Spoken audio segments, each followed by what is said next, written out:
똑같이 월급 350만 원을 받는 성실한 두 젊은이가 있습니다.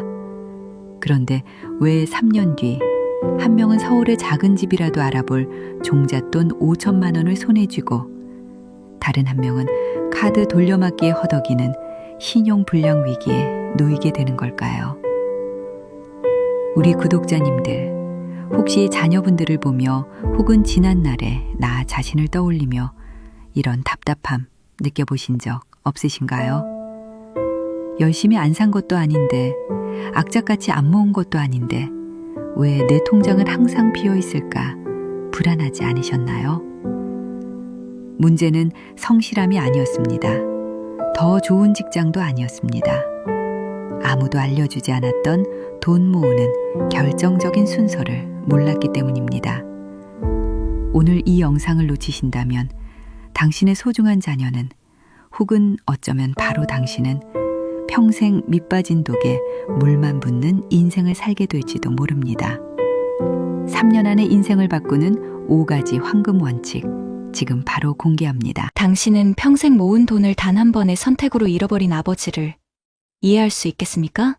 새벽 4시, 아직 어둠이 채 가시지 않은 남광시장 골목, 희미한 백열등 불빛 아래 채소 가게 박만복 영감과 과일 가게 최일평 영감이 나란히 좌판을 편다. 올해로 꼬박 40년째 같은 자리를 지킨 두 사람은 서로의 기침 소리만 들어도 어젯밤 잠을 설쳤는지 막걸리를 몇 잔 걸쳤는지 훤히 아는 사이다.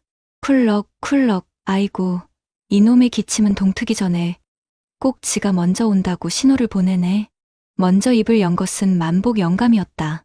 그는 투박한 손으로 갓 씻어 올린 시금치 단을 매만지며 일평 영감을 힐끗 쳐다봤다. 일평 영감의 낯빛이 어제보다 더 푸석했다. 깊게 펜주름 사이로 밤새 겪었을 고단함이 검은 강물처럼 고여 있었다. 자네 어제 또 못 잤구만. 아들 녀석 전화라도 기다렸나? 일평 영감은 대답 대신 멋쩍게 웃으며 탐스러운 사과 하나를 꺼내 마른 천으로 닦았다. 광이 날수록 그의 얼굴에 드리운 그늘은 더욱 짙어 보였다. 기다리긴 뭘. 지가 알아서 잘 사는 놈인데 요새 그놈 돈 버는 재미에 푹 빠졌어. 어제는 그러대. 아버지, 이제 이 고생 그만하고 떡하니 건물 하나 사서 편하게 사시라고. 어찌나 대견한지. 건물? 허허, 이놈 말본새하고는. 자네 아들 상우가 뭐 주식이라도 해서 대박이라도 쳤다던? 만복 영감의 물음에 일평 영감의 어깨가 으쓱 올라갔다. 아들 자랑은 고된 시장 인생의 유일한 낙이자 자부심이었다. 주식은 기본이고 뭐랬더라, 코코인? 그거 한다대. 젊은 애들이 하는 건데 머리가 좋아야 한다고. 우리 상우가 또 한 머리 하지 않나. 몇 달 안 돼서 벌써 외제차를 뽐내 만회하는 걸 내가 뜯어말렸어. 애비는 평생 리어카 끄는데 자식이 번쩍이는 차 끌고 다니면 남들 보기 부끄럽지 않겠나. 쯧쯧, 자식 잘 키웠네. 우리 아들놈은 말이야. 아직도 적금 통장 깬다는 소리만 하면 기겁을 해. 아버지, 집 짓는데 기둥부터 세우고 지붕을 올려야지. 어떻게 대들보부터 올리냐고 잔소리를 해대는데 아주 그냥 지 애미 잔소리를 빼다 박았어. 두 영감의 대화는 늘 이런 식이었다. 일평은 아들 상우의 화려한 성공 신화를 늘어놓았고 만복은 제 아들의 답답할 정도의 성실함을 투덜거리듯 자랑했다. 상우는 월급 350만 원을 받는 평범한 회사원이지만 남다른 투자 감각으로 3년 안에 아버지를 호강시켜주겠다고 큰소리치는 아들이었다. 만복의 아들은 똑같은 월급을 받으며 3년째 악착같이 돈을 모아 서울 변두리의 작은 집이라도 알아볼 종잣돈 5천만 원을 겨우 손에 쥐었다고 했다. 일평은 속으로 만복의 아들이 안쓰러웠다. 요즘 세상에 어느 천년에 돈 모아서 집을 사나? 한 방에 인생을 바꾸는 법을 모르는 미련한 친구라고 생각했다. 반면 만복은 일평의 이야기를 들을 때마다 어딘지 모르게 마음 한구석이 서늘해지는 것을 느꼈다. 저렇게 쉬운 길이 있다면 자신과 아들이 걸어온 고되고 성실한 길은 대체 무엇이었나 싶어서였다. 그날 오후 시장이 가장 붐빌 시간이었다. 손님들과 흥정하며 목청을 높이던 일평 영감이 갑자기 억 소리를 내며 좌판 앞으로 쓰러졌다. 사과며 달이 그의 몸을 따라 대굴대굴 굴러갔다. 시장의 소음이 순간 멎었다. 가장 먼저 달려온 것은 만복 영감이었다. 일평아, 최일평, 이 사람아 정신 좀 차려봐. 만복의 절규에도 일평은 미동도 없었다. 구급차가 위태롭게 시장 골목을 비집고 들어왔고 일평은 병원 응급실로 실려갔다. 과로와 영양실조, 그리고 극심한 스트레스가 원인이었다. 며칠간 입원해야 한다는 의사의 말에 만복은 일평의 빈 가게를 대신 봐주기로 했다. 이튿날 일평의 과일 가게를 지키던 만복에게 전화 한 통이 걸려왔다. 일평이 두고 간 낡은 휴대폰이었다. 화면에는 내 아들 상우라는 이름이 떠 있었다. 만복은 반가운 마음에 덜컥 전화를 받았다. 상우냐? 나다. 내 아버지 친구 박만복. 네 애비가 쓰러져서 지금 병원에 있다. 네? 아저씨. 아버지가 왜요? 괜찮으세요? 병원 어디예요? 상우의 목소리는 다급했지만 그 다급함의 결이 어딘가 이상했다. 아버지를 걱정하는 마음보다는 무언가 다른 불안함이 잔뜩 묻어 있었다. 큰 병은 아니고 며칠 쉬면 된다더라. 너무 걱정은 말고. 만복이 말을 채 끝내기도 전에 수화기 너머로 상우의 다급한 속삭임이 새어나왔다. 아버지 괜찮으세요? 아, 진짜 미치겠네. 하필 지금 아버지, 이번 달 카드값 막아야 하는 거 오늘까지인데, 그거 어떻게 해요? 아저씨, 혹시 저희 아버지 어디 돈 맡겨놓은 거 없으세요? 제발요. 이번만 막으면 진짜 다 해결되는데, 이거 못 막으면 저 신용불량자 돼요. 아버지. 순간 만복의 머릿속이 망치로 맞은 듯 멍해졌다.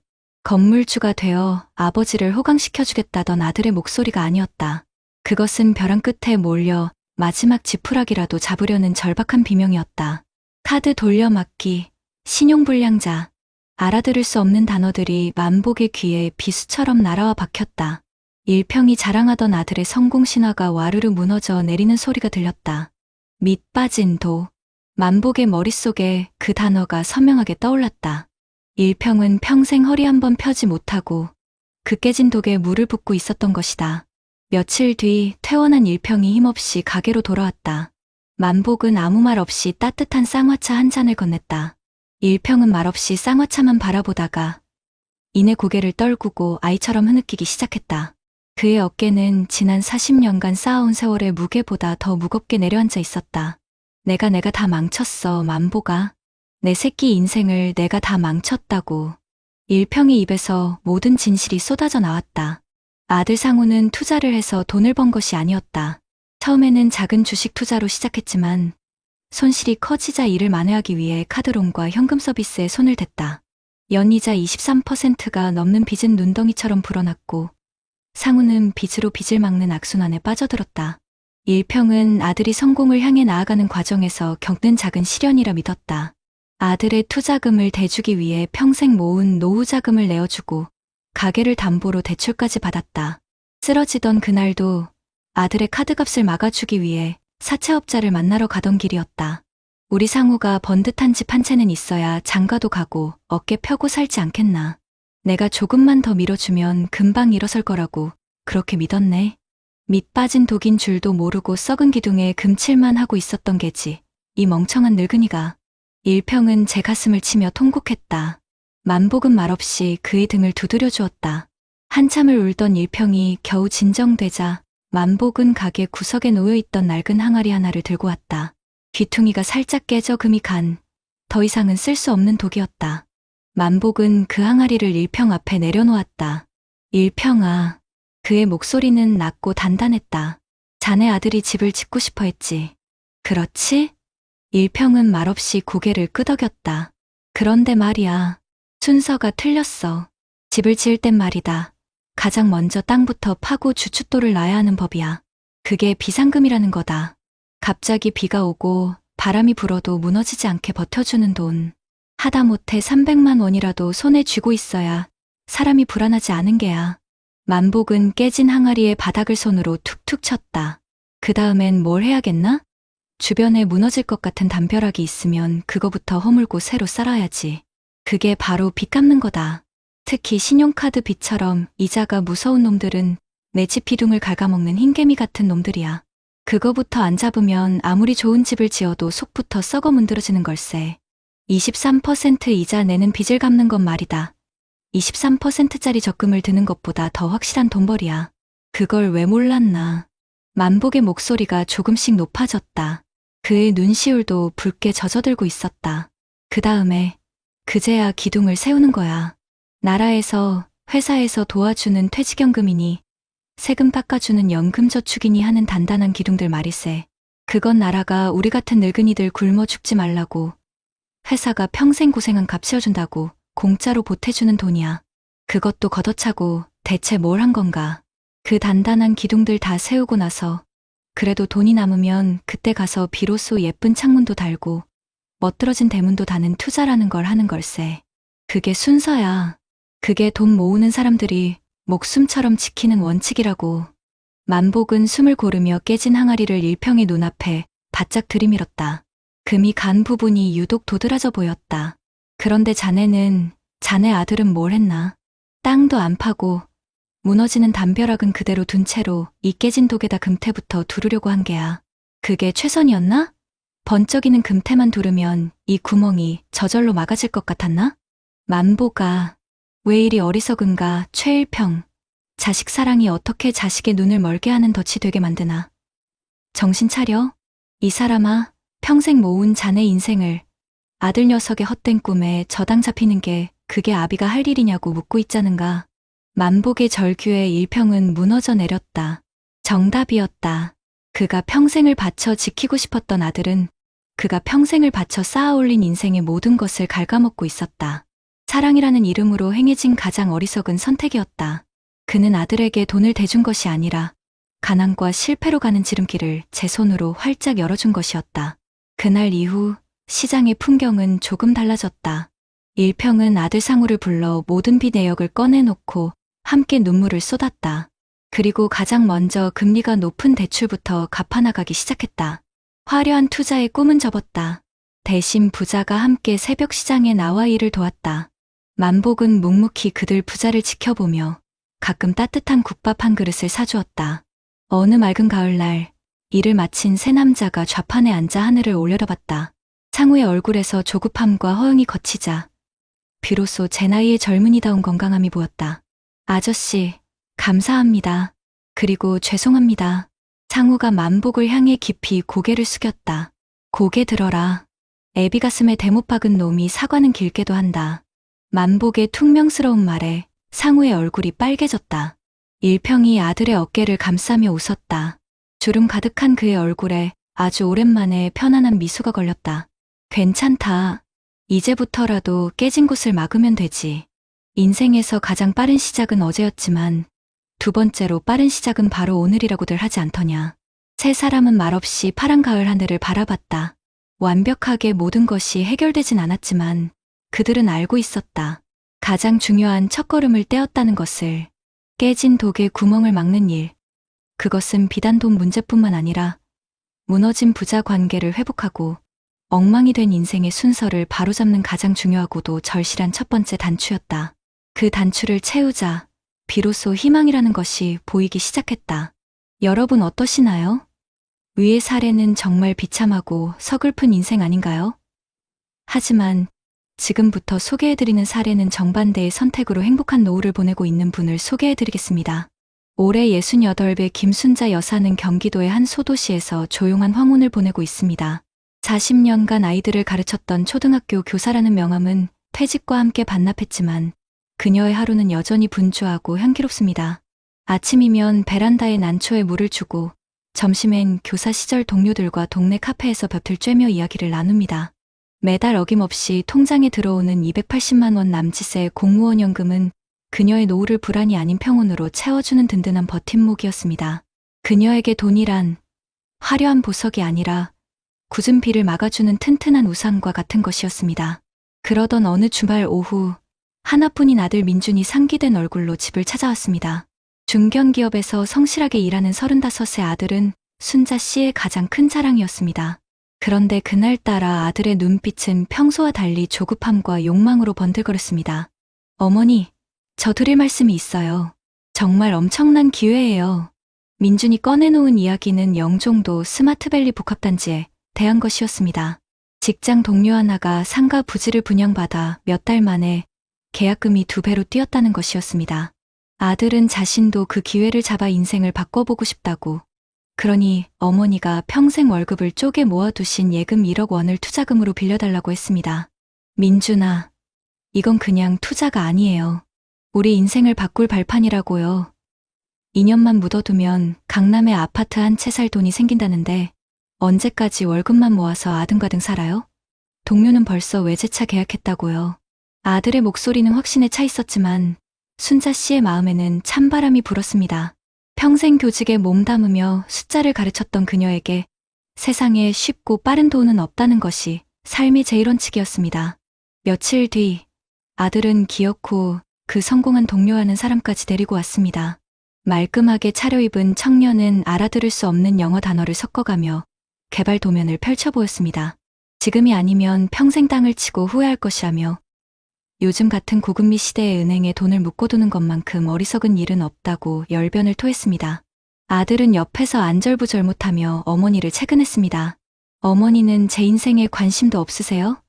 제가 잘 되는 게 싫으신 거냐고요. 남들은 부모님이 집도 사주고 차도 사주는데 저는 겨우 기회가 왔는데 어머니가 막으시는 거잖아요. 평생 이렇게 살다 죽을 순 없어요. 아들의 절박한 외침이 순자 씨의 가슴에 비수처럼 박혔습니다. 자식 이기는 부모 없다는 옛말이 떠올랐습니다. 아들의 미래를 위해 평생 지켜온 원칙을 한 번은 깨야 하는 걸까? 아들의 눈물을 보니 마음이 송두리째 흔들렸습니다. 이대로 아들의 원망을 들으며 남은 생을 살아야 하나. 눈앞이 캄캄해졌습니다. 깊은 한숨을 내쉰 순자 씨는 대답 대신 먼지가 뽀얗게 쌓인 장롱 위에서 낡은 나무 상자 하나를 꺼내었습니다. 그 안에는 그녀가 첫 월급을 타던 날부터 쓰기 시작한 낡은 가계부 수십 권이 빼곡히 들어차 있었습니다. 그녀는 가장 오래된 가계부 한 권을 펼쳐 민준의 눈앞에 내밀었습니다. 잉크가 번지고 종이가 누렇게 바랜 페이지마다 연탄값 500원, 아들 과자 100원 같은 깨알 같은 글씨들이 그녀의 고단했던 세월을 증명하고 있었습니다. 민준아, 순자 씨의 목소리는 작았지만 단단한 힘이 실려 있었다. 나는 내 아비 없이 너를 키우면서 이 가계부를 하루도 걸은 적이 없단다. 돈이 많아서가 아니라 돈이 무서워서였다. 나는 IMF 때 한몫 잡아보겠다고 퇴직금 전부를 주식에 넣었다가 길거리에 앉은 동료 교사를 받고 닷컴 버블 때 벤처기업에 투자했다가 빚더미에 오른 시동생도 봤다. 그 사람들이 어리석어서 그랬을까? 아니, 모두 이번만은 다르다. 이것만이 기회다라는 달콤한 말에 속았던 게다. 그녀는 아들의 눈을 똑바로 바라보며 말을 이었다. 내가 말하는 그 발판이라는 건 말이다. 허공에 놓는 게 아니야. 단단한 땅 위에 놓아야 사람이 딛고 일어설 수 있는 거다. 너희 단단한 땅은 지금 내가 매달 꼬박꼬박 받는 월급이고 내가 안 쓰고 모은 그 적금 통장이야. 남의 말만 듣고 검증되지 않은 모래밭에 내 인생의 발판을 놓으려는 거냐? 그러다 발판이 무너지면 너는 모래지옥으로 빨려 들어가는 거야. 내 동료가 외제차를 사든 말든 그건 그 사람 인생이다. 우리는 우리의 항아리에 우리 힘으로 물을 채우는 게야. 순자 씨는 자리에서 일어나 부엌 찬장에서 작은 간장 종지 하나를 가져왔다. 이게 내 첫 월급이다. 그리고 이 밥그릇이 내가 모은 적금. 그리고 저기 김치 담그는 항아리가 어미가 평생 모은 돈이다. 순서가 있는 게야. 간장 종지를 채우고 밥그릇을 채우고 그 다음에 항아리를 넘보는 거다. 그런데 너는 내 간장 종지도 다 못 채운 채로 어미의 항아리 물을 한 번에 다 퍼서 모래밭에 붓겠다는 거냐? 그러다 그 물이 전부 땅으로 스며들어 사라져버리면 너와 나는 뭘 마시고 남은 인생을 살아가야겠니?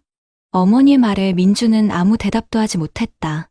그저 고개를 떨군 채 제 발끝만 내려다볼 뿐이었다.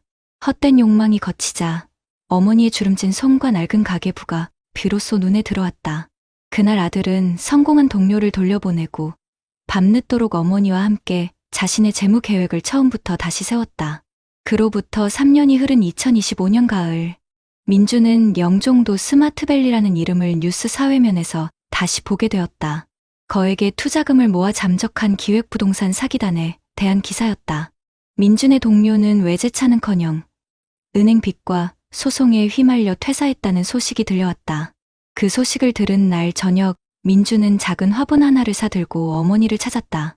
그는 지난 3년간 악착같이 돈을 모아 마련한 전세 아파트의 계약서를 어머니께 내밀었다.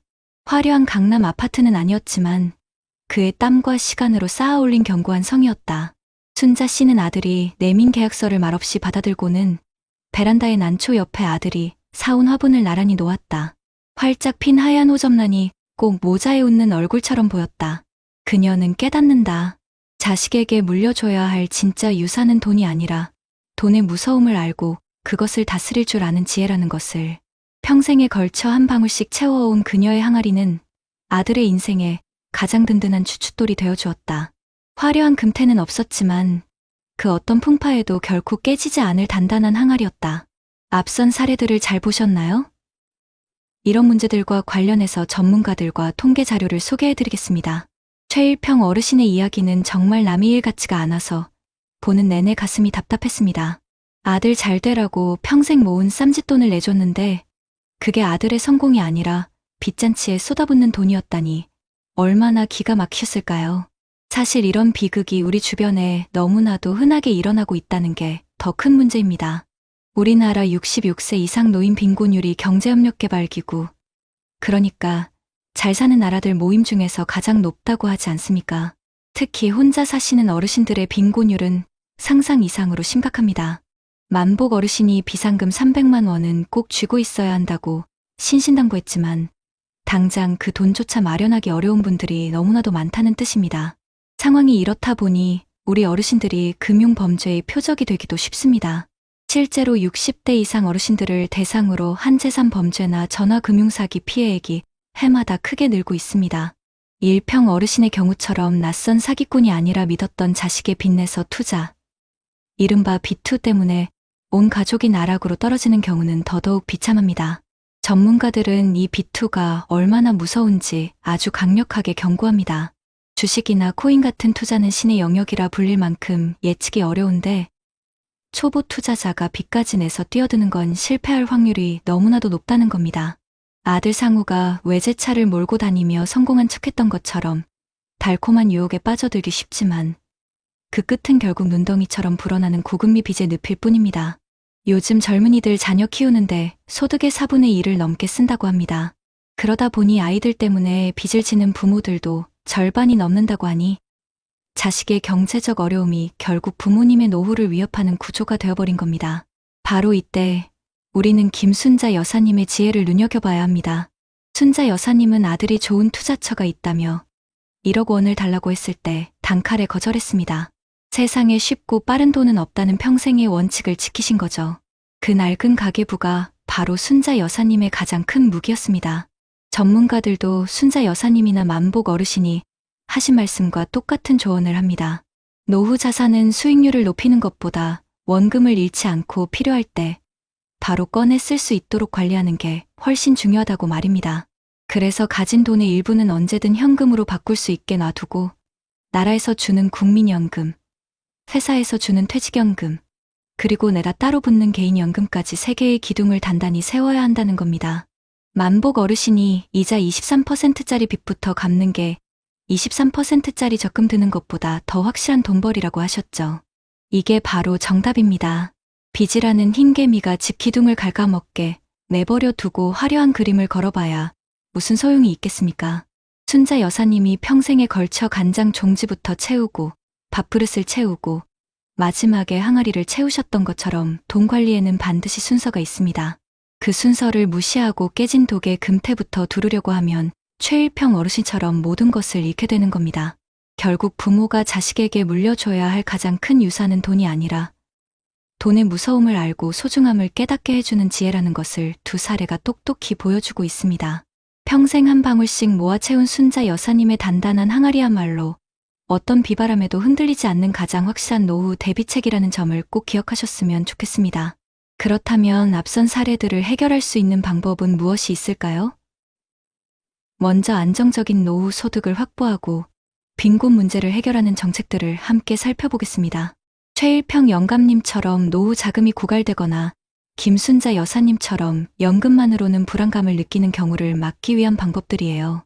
만 65세 이상 어르신들 가운데 소득 하위 70% 분들에게 매달 생활 안정에 도움을 드리는 기초연금 제도가 있습니다.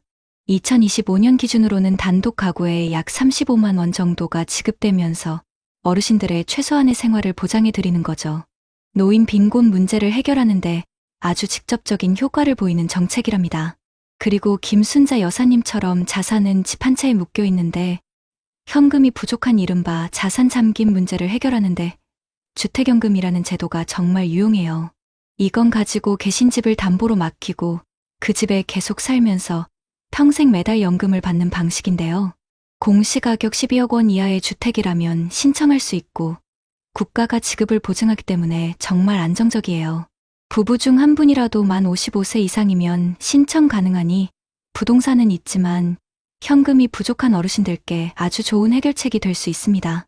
또 일하고 싶은 어르신들을 위한 노인 일자리 및 사회활동 지원 사업도 있어요. 공공시설 봉사나 노인, 장애인 돌봄, 지역 환경 개선 같은 다양한 일자리를 통해 월 20만 원에서 70만 원 정도의 추가 소득을 얻으면서 사회활동도 활발하게 하실 수 있답니다.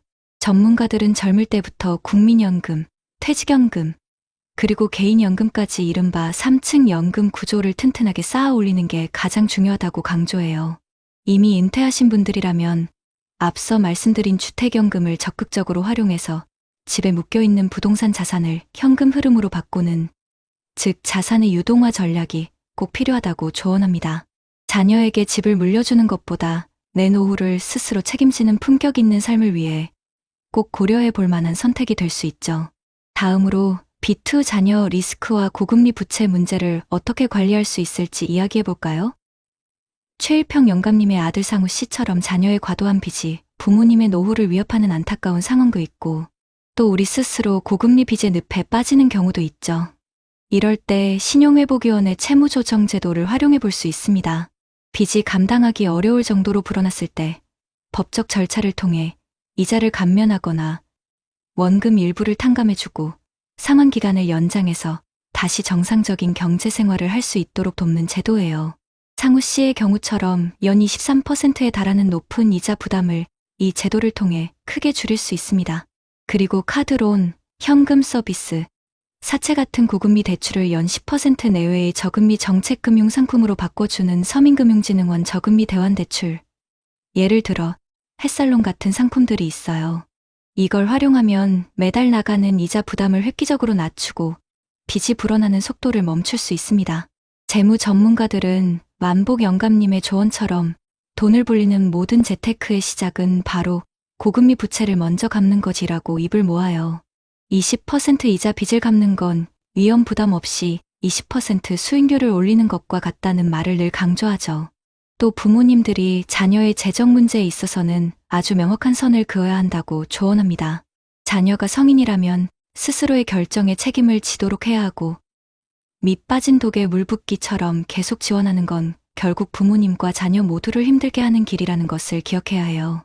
만약 정말 지원이 필요하다면 직접 현금을 주기보다는 채무조정이나 저금리 대환대출 같은 공적인 제도를 활용하도록 정보를 알려주고 안내하는 역할에 그치는 것이 훨씬 현명합니다. 마지막으로 금융사기 예방과 금융이해력을 강화하는 방법들에 대해 알아볼까요? 김순자 여사님의 아들 민준 씨가 하마터면 당할 뻔했던 기획부동산 사기나 우리가 늘 접하는 보이스피싱 같은 각종 금융 사기로부터 어르신들의 소중한 자산을 지켜야겠죠. 금융감독원에서는 어르신들을 대상으로 금융사기 예방 교육을 꾸준히 실시하고 있고 사기 수법과 대처 요령이 담긴 홍보물도 배포하고 있어요. 어르신 금융사기 예방, 자녀 사칭 스미싱 대처법 같은 실질적인 정보들도 온라인을 통해 제공하고 있답니다. 그리고 각 지자체에서는 노인복지관이나 주민센터에서 스마트폰 사용법, 모바일 뱅킹, 키오스크 이용법 같은 디지털 금융 환경에 익숙해질 수 있도록 돕는 무료 교육을 활발하게 진행하고 있어요. 이런 교육을 통해 정보 격차를 줄이고 새로운 사기 수법에 대한 대응 능력을 키울 수 있습니다. 경찰청에서도 새로운 사기 수법을 분석해서 언론이나 SNS를 통해 적극적으로 알리고 있고요. 사이버카 앱 같은 걸 통해서는 스미싱 의심 URL을 탐지하는 서비스도 제공하고 있습니다. 전문가들은 세상에 쉽고 빠르며 수익률이 보장되는 투자는 절대 없다는 순자 여사님의 원칙을 우리 모두가 절대 잊지 말아야 한다고 강조합니다. 특히 원금 보장, 고수익 보장 같은 문구가 들어간 투자 권유는 100% 사기라고 단언해요. 의심스러운 전화나 문자를 받으면 일단 의심하고 바로 끊고 자녀나 금융기관에 확인하는 이 세 가지 원칙을 반드시 지켜야 합니다. 중요한 재산 관련 결정을 내릴 때는 꼭 자녀분들이나 믿을 수 있는 사람과 상의하고 필요하다면 은행이나 금융기관의 상담 창구를 직접 방문해서 조언을 구하는 것이 소중한 노후 자산을 지키는 가장 확실한 방법입니다. 지는 해가 가장 아름다운 순간, 삶의 저녁 노을 앞에 선 우리, 오랜 세월 가슴에 품어온 꿈들, 굽이굽이 흘러온 강물 같은 이야기들, 때로는 거친 풍랑의 휘청이고 때로는 깊은 슬픔에 주저앉았어도 그 모든 시간은 우리를 더욱 단단하고 지혜롭게 만들었습니다. 고단했던 어깨의 짐을 잠시 내려놓고 이제는 스스로 빛나는 별이 되어 세상 모든 시름 잊고 평안히 잠들기를, 그리고 다시 환하게 빛나기를. 사랑하는 시청자 여러분, 오늘 우리는 최일평 영감님의 마르지 않는 듯했던 노후 자금의 고갈과 자식 빚으로 인한 고통, 김순자 여사님의 넉넉지 않은 연금만으로는 불안한 마음과 소중한 집 한 채에 현금이 묶여버린 자산, 잠김의 어려움, 심지어 금융사기의 위협 앞에서 흔들리는 모습들을 함께 보았습니다. 어쩌면 우리 주변의 이야기이자 우리의 가슴 속에 잠재된 불안감 그 자체였을지도 모릅니다. 우리 모두의 가슴을 저미게 하는 안타까운 사연들이었죠. 하지만 세상에는 이와 상반되는 삶을 살아가는 이들도 분명히 존재합니다. 젊은 시절부터 꾸준히 연금의 씨앗을 뿌려 안정적인 노후 소득을 확보하고 필요할 때는 주택연금으로 부동산 자산을 유동화하여 현금 흐름을 만들어내는 지혜를 발휘하며 자녀에게는 사랑으로 울타리를 쳐주되 스스로의 삶을 책임지도록 격려하는 당당한 부모님들, 또한 새로운 디지털 세상 앞에서 기꺼이 배우고 익히며 보이스피싱과 같은 교묘한 사기의 그림자로부터 자신의 삶을 굳건히 지켜내는 용기 있는 어르신들도 계십니다. 그분들의 노후는 재물에 많고 적음을 넘어 스스로의 삶을 주도하는 품격과 자유로 가득합니다. 얼굴 가득 깊어진 주름만큼이나 깊어진 지혜와 따뜻함으로 세상의 변화를 두려워하지 않고 오히려 즐기며 살아가는 모습은 우리에게 큰 울림과 깊은 감동을 선사합니다. 그분들의 삶은 우리가 꿈꾸는 아름다운 노년에 빛나는 모범이 됩니다. 그렇다면 우리도 저처럼 행복하고 당당한 노년을 맞이하기 위해 무엇을 해야 할까요? 첫째, 노후 소득은 단순히 돈을 넘어 우리의 존엄성을 지키는 힘입니다. 최일평 영감님처럼 자금이 고갈되지 않도록, 김순자 여사님처럼 연금만으로는 불안해하지 않도록 우리는 기초연금과 주택연금이라는 든든한 사회의 안전망을 적극적으로 활용해야 합니다. 내 집이라는 소중한 자산을 그저 물려줄 재산으로만 생각할 것이 아니라 평생을 함께할 내 삶의 울타리이자 나를 위한 든든한 연금이 되어줄 수 있음을 기억해야 합니다. 또한 일하고 싶은 마음만 있다면 노인 일자리 지원 사업을 통해 사회에 기여하며 활력을 찾고 동시에 소득까지 얻을 수 있는 기회를 놓치지 마세요. 젊은 세대에게는 국민연금, 퇴직연금, 개인연금이라는 3층 연금 구조를 단단히 쌓아 올리는 것이 미래의 나에게 주는 가장 큰 선물임을 잊지 말아야 합니다. 이는 노년을 준비하는 것을 넘어 현재의 나에게 마음의 평화를 선물하는 소중한 일입니다. 둘째, 빚은 우리를 옥죄는 그림자와 같습니다. 최일평 영감님의 아들 상우 씨의 사례처럼 자녀의 빚이 부모의 노후를 위협하는 아픔을 막기 위해 우리는 때로는 단호한 사랑이 필요합니다. 성인 자녀가 자신의 삶의 책임감을 느끼도록 돕고 감당하기 어려운 빚의 수렁에 빠졌다면 신용회복위원회 채무조정제도나 서민금융진흥원, 저금리 대환대출과 같은 공적 제도를 활용하도록 안내하는 지혜를 발휘해야 합니다. 이는 밑 빠진 독에 물 붓기식의 지원이 아니라 자녀 스스로 일어설 힘을 주는 진정한 사랑입니다. 우리 자신의 고금리 부채 또한 마찬가지입니다. 돈을 불리는 최고의 재테크는 고금리 빚을 먼저 갚는 것이라는 만복 영감님의 조언처럼 이자라는 무거운 짐을 하루빨리 벗어던져야 합니다. 그 과정이 고통스러울지라도 빚에서 해방되는 순간 찾아올 홀가분함과 자유는 무엇과도 바꿀 수 없는 행복을 가져다 줄 것입니다. 마지막으로 금융이해력은 우리가 살아가는 복잡한 세상에서 스스로를 지키는 가장 강력한 무기입니다. 김순자 여사님의 아들이 위험에 빠질 뻔했던 기획부동산 사기, 그리고 끊임없이 진화하는 보이스피싱 같은 금융 사기로부터 우리의 소중한 노후 자산을 지켜야 합니다. 세상에 공짜 점심은 없고 고수익 보장 투자는 사기라는 순자 여사님의 지혜로운 원칙을 가슴에 새기고 의심스러운 전화나 문자를 받으면 일단 의심하고 바로 끊고 가족이나 금융기관에 확인하는 3가지 원칙을 철저히 지켜야 합니다. 노인복지관이나 주민센터에서 제공하는 스마트폰 및 디지털 금융교육에 적극적으로 참여하여 새로운 기술을 두려워하지 않고 우리의 삶을 더욱 풍요롭게 만드는 도구로 활용하시길 바랍니다. 알문 힘이고 그 힘으로 우리는 우리의 노년을 더욱 안전하고 당당하게 만들어갈 수 있습니다. 사랑하는 시청자 여러분, 노년은 삶의 끝이 아니라 또 다른 시작이며 지혜와 품격이 빛나는 아름다운 시기입니다. 비록 예상치 못한 어려움이 찾아와 우리를 흔들지라도 오늘 우리가 함께 나눈 이야기와 방안들이 여러분의 노후의 한 줄기 따뜻한 빛이 되기를 간절히 바랍니다. 서로의 손을 맞잡고 따뜻한 위로와 용기를 주고받으며 함께 지혜를 모아간다면 우리의 노년은 그 어떤 시절보다 빛나고 아름다울 수 있습니다. 지금 이 순간부터 우리는 더 이상 불안과 고립 속에 머무르지 않을 것입니다. 당당하게 자신의 삶을 주도하고 사랑하는 가족들과 더 깊이 소통하며 사회의 일원으로서 빛나는 존재감을 드러낼 것입니다. 여러분의 삶은 그 자체로 소중하며 여러분의 노년은 그 어떤 모습이어도 충분히 아름답습니다. 스스로를 사랑하고 스스로를 믿으세요. 저희 유튜브 채널은 앞으로도 여러분의 가장 든든한 동반자가 되어 행복하고 품격 있는 노년을 위한 여정에 항상 함께할 것을 약속드립니다. 감사합니다. 그리고 사랑합니다. 은행에 넣어둔 소중한 퇴직금 이자는 반토막 나고 평생 모아 마련한 상가 월세는 깎아달라고 아우성인데 혹시 선생님의 이야기는 아니신가요? 최근 미국에서 시작된 금리 인하의 칼바람이 남의 나라 얘기인 줄만 알았는데 바로 우리 집 가계부를 겨누고 있습니다. 평생 일만 하고 살았는데 이제 좀 편하게 살아보려 하니 모아둔 돈의 가치가 매일같이 녹아내리는 기분 느껴보셨습니까? 경기도 수원에 사는 61세 이진수 선생님은 퇴직금 2억 5천만 원에서 나오는 이자가 생활비의 전부였지만 이제는 원금을 깨서 쓰고 계십니다. 마포에서 작은 오피스텔로 노후를 보내려던 67세 최명희 선생님은 월세 수입이 급감해 건물 유지비 내기도 벅찬 상황입니다. 이 두 분의 눈물 젖은 사연, 이게 과연 남의 일일까요? 오늘 영상 놓치시면 10년 뒤 자식에게 손 벌리는 부모가 될지도 모릅니다.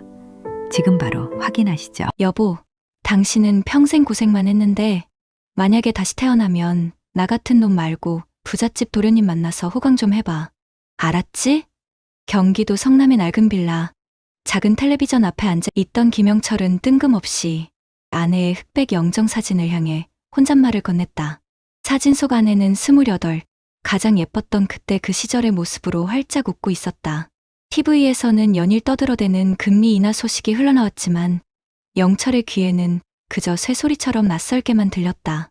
그의 세상은 아내가 떠난 3년 전 그날에 멈춰 있었고 시간은 더 이상 흐르지 않았다.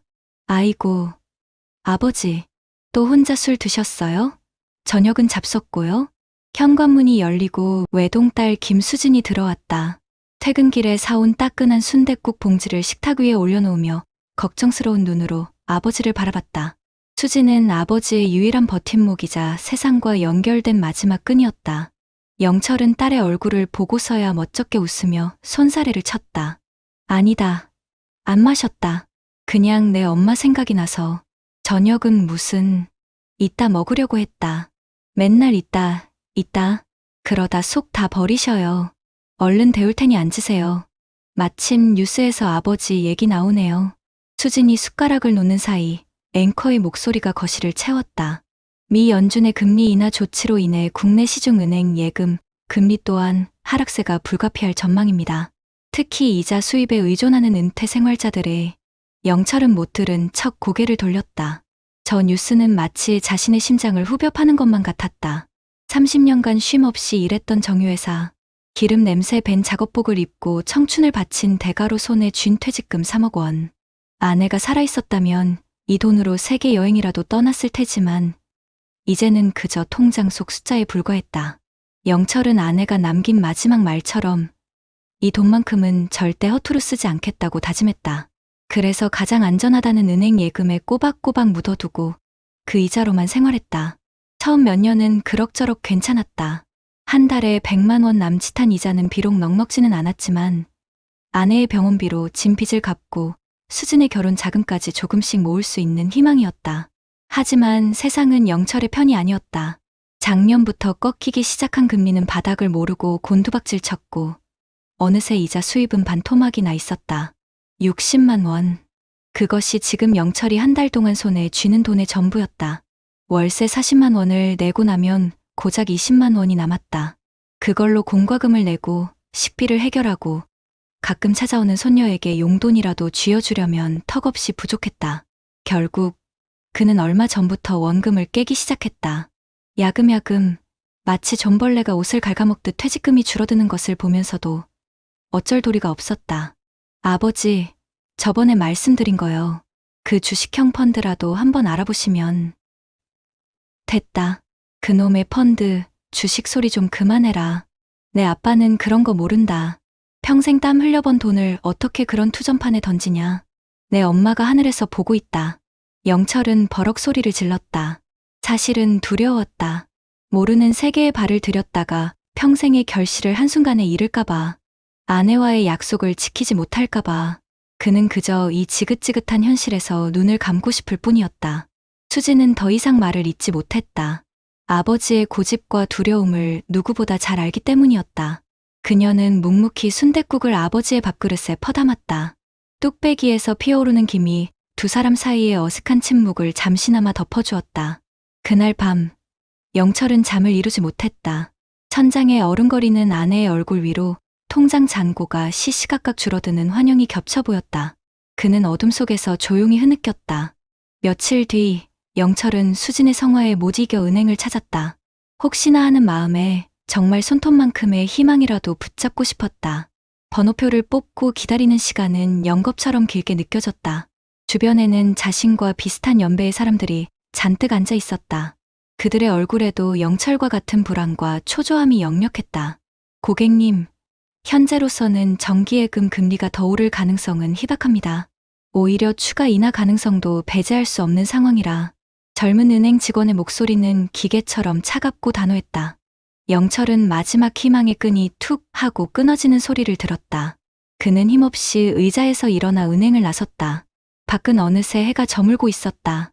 회색빛 도시의 저녁은 그의 마음처럼 스산했다. 터덜터덜 집으로 향하는 그의 발걸음은 천근만근 무거웠다. 그때였다. 영철의 눈에 길 건너편의 항공인중개사 사무소가 들어왔다. 수익형 오피스텔, 연 8% 확정 수익 보장이라는 현수막이 바람에 펄럭이고 있었다. 마치 사막의 신기루처럼 혹은 어둠 속 한 줄기 빛처럼 느껴졌다. 영철은 자신도 모르게 홀린 듯 횡단보도를 건넜다. 어서 오세요, 사장님. 뭐 좋은 물건이라도 찾으시는 거 있으세요? 기름진 머리를 한 중개인이 그를 반갑게 맞았다. 영철은 잠시 머뭇거리다 입을 열었다. 저 현수막 보고 왔는데요. 정말 8% 수익이 나옵니까? 에이, 사장님. 당연하죠. 요즘 같은 저금리 시대에 은행에 돈 묻어두는 것만큼 바보 같은 짓이 어딨습니까? 이 오피스텔 하나면요. 따박따박 월세 받으면서 평생 연금처럼 사실 수 있다니까요. 중개인은 현란한 말솜씨로 영철을 구워 삶기 시작했다. 그는 이 오피스텔이 얼마나 좋은 위치에 있는지, 공실 걱정은 전혀 할 필요가 없는지, 심지어 시세 차이까지 노릴 수 있다고 열변을 토했다. 영철의 귀에는 안전, 고수익, 노후 보장이라는 단어만 맴돌았다. 은행 직원의 차가운 목소리와는 너무나도 다른 달콤한 속삭임이었다. 그날 밤, 영철은 계약서에 도장을 찍었다. 퇴직금 3억 원 중 2억 5천만 원을 오피스텔 분양금으로 치렀다. 남은 5천만 원으로 밀린 빚을 갚고 나니 통장에는 거의 남은 돈이 없었다. 불안했지만 한편으로는 가슴 벅찼다. 이제 매달 150만 원이 넘는 월세가 들어올 것이다. 더 이상 원금을 깨지 않아도 되고 수진에게 짐이 되지 않아도 된다. 그는 아내의 영정사진을 보며 환하게 웃었다. 여보, 봤지? 나도 이제 건물주야. 당신한테 부끄럽지 않은 남편 될게. 하늘에서 지켜봐줘. 하지만 영철의 장밋빛 꿈은 오래가지 않았다. 첫몇 달은 약속대로 월세가 꼬박꼬박 들어왔다. 그는 오랜만에 딸과 손녀를 불러 외식도 하고 두둑한 용돈도 쥐어주었다. 하지만 기쁨은 잠시였다. 입주 3개월 차부터 세입자는 월세를 밀리기 시작했다. 처음에는 사정이 어렵다며 사정을 하더니 나중에는 아예 연락조차 받지 않았다. 관리비는 계속 쌓여갔고 영철은 오히려 자기 돈을 들여 밀린 관리비를 내야 하는 처지가 되었다. 엎친 데 덮친 격으로 정부의 부동산 규제 정책이 발표되면서 오피스텔 가격마저 폭락하기 시작했다. 연 8% 확정 수익을 외치던 분양사무소는 이미 문을 닫은 지 오래였고 그를 부추겼던 중개인은 전화를 받지 않았다. 영철은 그제야 자신이 사기를 당했다는 것을 깨달았다. 세상이 무너져 내리는 것 같았다. 그는 매일같이 텅 빈 오피스텔을 찾아갔다. 굳게 닫힌 철문 앞에서 하염없이 세입자를 기다렸지만 돌아오는 것은 싸늘한 복도의 정적뿐이었다. 아내에게 바친 맹세, 딸에게 약속했던 든든한 미래, 그 모든 것이 한낱 신기루처럼 사라져버렸다. 절망감에 휩싸인 그는 수진에게 차마 이 사실을 털어놓을 수 없었다. 매일 밤 그는 술로 지새우며 괴로워했다. 아버지, 도대체 무슨 일 있으세요? 왜 이렇게 술만 드세요? 제발 말씀 좀 해보세요. 결국 영철의 상태를 이상하게 여긴 수진이 그를 다그쳤다. 영철은 더 이상 버틸 힘이 없었다. 그는 무너져 내리듯 딸 앞에서 모든 사실을 고백하며 오열했다. 수진아, 아빠가 미안하다. 내 엄마 볼 면목이 없다. 이 못난 아비는 이제 어떡하면 좋으냐. 수진은 아무 말 없이 아버지를 끌어안았다. 그녀의 눈에서도 뜨거운 눈물이 흘러내렸다. 아버지의 어깨는 금방이라도 부서질 듯 가늘게 떨리고 있었다. 평생 가족을 위해 헌신했던 아버지의 등이 오늘따라 유난히 작아 보였다. 며칠 후 수진은 아버지의 손을 잡고 법률구조공단을 찾았다. 변호사는 안타까운 표정으로 서류를 검토하더니 고개를 저었다. 계약서상으로는 법적으로 문제 삼을 부분이 거의 없다는 것이었다. 소송을 해도 이길 확률이 희박하고 시간과 비용만 낭비할 가능성이 크다고 했다. 마지막 희망마저 사라진 순간이었다. 집으로 돌아오는 버스 안, 창밖의 풍경이 빠르게 스쳐 지나갔다. 영철은 멍하니 창밖을 바라보며 생각에 잠겼다. 무엇이 잘못된 걸까? 평생 성실하게 살아온 죄밖에 없는데 왜 자신에게 이런 시련이 닥치는 걸까? 아내에게 그리고 딸에게 너무나도 미안했다. 그는 조용히 입을 열었다. 수진아, 그냥 다 포기하자. 아빠가 욕심부린 벌 받는 거다. 아니에요, 아버지. 포기하면 안 돼요. 어떻게든 방법이 있을 거예요. 제가 어떻게든. 수진의 목소리가 떨려왔다. 그때 버스가 정류장에 멈춰섰다. 한 노부부가 서로를 의지하며 힘겹게 버스에 오르고 있었다. 할머니는 할아버지의 구부정한 허리를 연신 쓸어주었고 할아버지는 그런 할머니의 손을 꼭 잡고 있었다. 그 모습을 본 영철의 눈시울이 뜨거워졌다. 만약 아내가 살아있었다면 우리도 저렇게 늙어갈 수 있었을까? 영철은 문득 깨달았다. 자신이 잃어버린 것은 돈만이 아니었다. 그는 희망을, 그리고 살아갈 용기를 잃어버렸던 것이다. 그는 옆자리에 앉은 딸의 손을 가만히 잡았다. 투박하고 거친 아버지의 손과는 달리 딸의 손은 따뜻하고 부드러웠다. 수진아. 네. 아버지, 아빠가 다시 일어서 볼게. 너랑 내 남편한테, 그리고 우리 예쁜 소녀한테 부끄럽지 않은 아빠, 할아버지가 될게. 그 돈, 아빠 인생의 전부가 아니더라. 진짜 중요한 건 지금 내 옆에 있는 너였는데 아빠가 그걸 몰랐다. 수지는 말없이 고개를 끄덕였다. 아버지의 손에서 따뜻한 온기가 전해져 왔다. 버스는 다시 달리기 시작했다. 창밖으로는 어느새 노을이 지고 있었다. 붉게 타오르는 저녁 하늘은 마치 새로운 시작을 알리는 신호탄 같았다. 며칠 뒤 영철은 새벽 인력 시장에 나갔다. 젊은 시절의 기력은 아니었지만 아직 일할 힘은 남아있었다. 그는 낡은 작업복을 다시 꺼내 입었다. 기름 냄새 대신 흙먼지가 묻어났지만 땀 흘려 일하는 고단함 속에서 그는 오히려 삶의 활력을 되찾았다. 적은 돈이었지만 그는 그 돈으로 딸에게 작은 선물을 사주기도 하고 손녀의 간식을 사주기도 했다.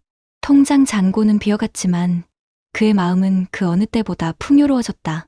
그날 저녁 영철은 퇴근 후 딸이 차려준 저녁상에 마주 앉았다. TV에서는 여전히 어려운 경제 소식이 흘러나오고 있었다. 하지만 더 이상 그 소리는 영철의 마음을 흔들지 못했다. 수진아, 그거 아냐? 날이 참 좋더라. 오늘따라 하늘이 유난히 파랗더라고. 영철은 밥을 한술 크게 뜨며 말했다. 그의 얼굴에는 오랜만에 편안한 미소가 걸려 있었다. 그 미소를 보며 수진도 따라 웃었다. 아버지가 잃어버렸던 것은 돈이 아니라 바로 저 웃음이었을 것이다. 세상의 모든 것이 무너져 내린 것 같던 절망의 순간에도 결국 우리를 다시 일으켜 세우는 것은 돈이 아닌 사랑하는 사람들이라는 것. 김영철 씨의 이야기는 우리에게 바로 그 평범하지만 위대한 진리를 가르쳐주고 있었다. 그의 텅 빈 통장은 역설적으로 세상에서 가장 소중한 것으로 채워지고 있었다. 그것은 바로 가족이었다. 여러분 어떠시나요? 위의 사례는 정말 비참하고 서글픈 인생 아닌가요? 하지만 지금부터 소개해드리는 사례는 정반대의 선택으로 행복한 노후를 보내고 있는 분을 소개해드리겠습니다. 경기도 고양시의 한 아파트. 이른 아침 햇살이 거실 가득 쏟아져 들어오면 박진성 씨의 하루가 시작된다. 35년간 교직에 몸담았던 그는 5년 전 명예퇴직 후 아내 이윤숙 씨와 함께 제2의 신혼을 보내고 있었다. 그의 아침은 아내가 정성껏 내린 커피 향과 함께 시작된다. 신문을 넘기는 그의 옆에서 아내는 베란다 화초에 물을 주며 소소한 이야기를 나눈다. 이들에게는 매달 280만 원의 공무원 연금이 꼬박꼬박 통장에 들어온다. 큰 돈은 아니지만 두 사람이 소박하게 생활하고 가끔 여행을 다니기에는 부족함이 없는 금액이었다. 여보, 오늘 동창 모임 있는데 최서방이 또 한턱 크게 쏜다나 봐. 저번에 무슨 바이오 주식으로 대박이 났다고 자랑이 이만저만이 아니었거든. 아내의 말에 진성 씨는 신문에서 눈을 떼었다. 친구 최만식은 은퇴 후 과감한 주식 투자로 몇 년 새 자산을 크게 불린 인물이었다. 만날 때마다 진성 씨에게 답답하다며 핀잔을 주곤 했다. 박 선생, 그 쥐꼬리만 한 연금 받아서 어느 세월에 부자 되겠나? 인생은 한 방이야. 한 방. 친구의 목소리가 귓가에 맴도는 듯했다.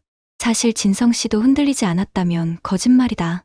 주변에서 주식이다, 코인이다, 부동산이다 해서 돈을 벌었다는 소리가 들려올 때마다 평생 모은 예금 1억 원이 초라하게 느껴지기도 했다. 어느 날 저녁 최만식에게서 전화가 걸려왔다. 목소리는 흥분으로 가득 차 있었다. 진성아, 내가 너한테만 알려주는 정보다. 지금 임상 3상 들어간 신약 개발 회사가 있는데 이거 터지면 최소 10배는 먹는다. 내가 너 생각해서 특별히 알려주는 거야. 당장 내일 아침에 있는 돈 없는 돈 다 끌어모아서 투자해라. 평생 연금만 쳐다보고 살 거냐? 진성 씨의 심장이 쿵쾅거리기 시작했다. 10배.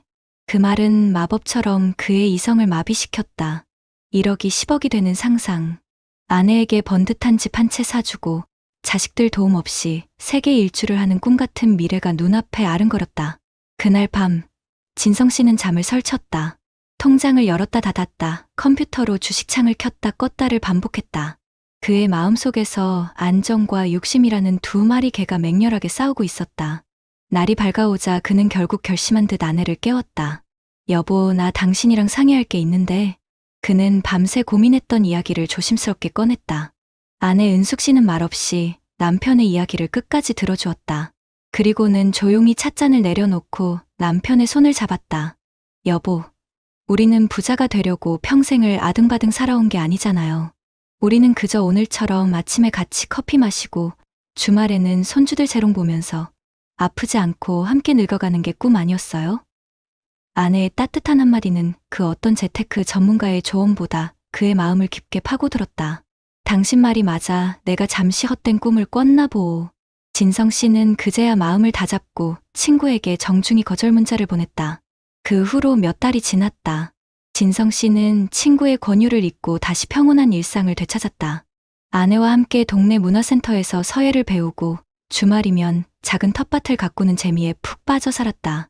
그러던 어느 날 뉴스에서 충격적인 소식이 흘러나왔다. 최만식이 추천했던 그 바이오 회사가 임상 결과를 조작한 혐의로 검찰의 압수수색을 받았고 주가는 휴지 조각이 되었다는 내용이었다. 곧이어 친구에게서 전화가 걸려왔다. 전화기 너머로 들려오는 친구의 목소리는 절규에 가까웠다. 평생 모은 노후 자금은 물론 자식들 집까지 담보로 잡혀 빌린 돈을 모두 날렸다는 것이었다. 진성 씨는 아무 말도 할 수 없었다. 친구에 대한 안타까움과 함께 아내의 얼굴을 보며 가슴을 쓸어내렸다. 만약 그때 아내가 자신을 잡아주지 않았더라면 지금 절규하고 있는 것은 바로 자신이 되었을지도 모른다. 그 주 주말, 진성 씨와 아내는 강원도 속초로 짧은 여행을 떠났다. 화려한 호텔은 아니었지만 바다가 보이는 작은 민박집 창가에 앉아 파도 소리를 들었다. 아내가 끓여준 라면을 먹으며 그는 문득 생각했다. 통장에는 여전히 1억 원이 그대로 있었고 매달 나오는 연금도 변함이 없었다. 하지만 그의 마음은 그 어느 때보다 부유하고 평화로웠다. 인생은 한 방이라던 친구의 말이 떠올랐다. 그러나 진성 씨에게 인생은 한 방의 대박이 아니라 아내와 함께하는 하루하루의 소중함이었다. 그는 뜨끈한 라면 국물을 마시며 옆에 앉은 아내의 손을 꼭 잡았다. 여보, 우리 다음 달에는 남해로 가볼까? 동백꽃이 예쁘게 폈다던데. 진성 씨의 말에 아내가 환하게 웃었다. 그의 얼굴에도 잔잔한 미소가 번졌다. 남들이 보기에는 아무것도 변한 것 없는 지루한 노년일지 모른다. 하지만 박진성 씨는 알고 있었다. 지키는 것이 때로는 버는 것보다 훨씬 더 위대하며 가장 큰 부는 더 많은 돈이 아니라 오늘의 행복을 내일도 누릴 수 있다는 확신이라는 것을. 화려한 수익률 그래프 대신 아내의 웃음과 잔잔한 파도 소리로 채워진 그의 노후는 그 누구보다 안정되고 풍요로웠다. 그의 이야기는 우리에게 진정한 노후의 행복이 어디에 있는지를 조용히 그러나 깊은 울림으로 말해주고 있었다. 앞선 사례들을 잘 보셨나요? 이런 문제들과 관련해서 전문가들과 통계 자료를 소개해드리겠습니다. 김영철 선생님의 안타까운 이야기는 결코 남의 일이 아닙니다. 지금 대한민국은 초고령 사회로 달려가고 있고 은행 이자는 물가 상승률도 못 따라가는 시대에 살고 있지 않습니까? 얼마나 모았나도 중요하지만 이제는 이 모은 돈을 어떻게 지키고 어떻게 안정적으로 오래 쓸 수 있을까를 고민해야 하는 새로운 숙제가 우리 앞에 놓인 겁니다. 통계청 자료를 보면요. 우리나라 66세 이상 은퇴하신 분들의 상대적 빈곤율이 무려 39.8%에 달한다고 합니다.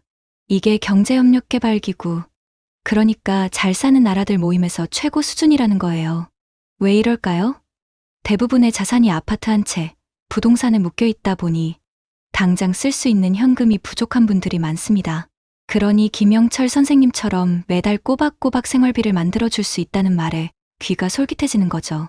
전문가들은 하나같이 경고합니다. 지금처럼 저금리 시대의 은행 예금에만 돈을 묻어두면 돈의 가치가 가만히 앉아서 줄어드는 거라고요. 그래서 많은 분들이 주식이나 펀드 같은 조금은 위험한 곳에 눈을 돌리시다가 심지어는 원금까지 몽땅 날리는 파생결합 펀드 같은 아주 위험한 상품에 손을 대기도 하십니다. 김영철 선생님이 당했던 수익형 오피스텔 연 8% 확정 수익 보장 같은 말은요. 사실상 사기에 가까운 전형적인 수법입니다. 특히 우리 시니어 세대는 정보도 부족하고 스마트폰 같은 디지털 기기 사용도 익숙지 않다 보니 보이스피싱이나 투자 사기에 너무나도 쉽게 노출될 수밖에 없습니다. 금융감독원에서 교육도 하고 여러 노력을 한다지만 현장에서는 여전히 부족한 게 현실이죠.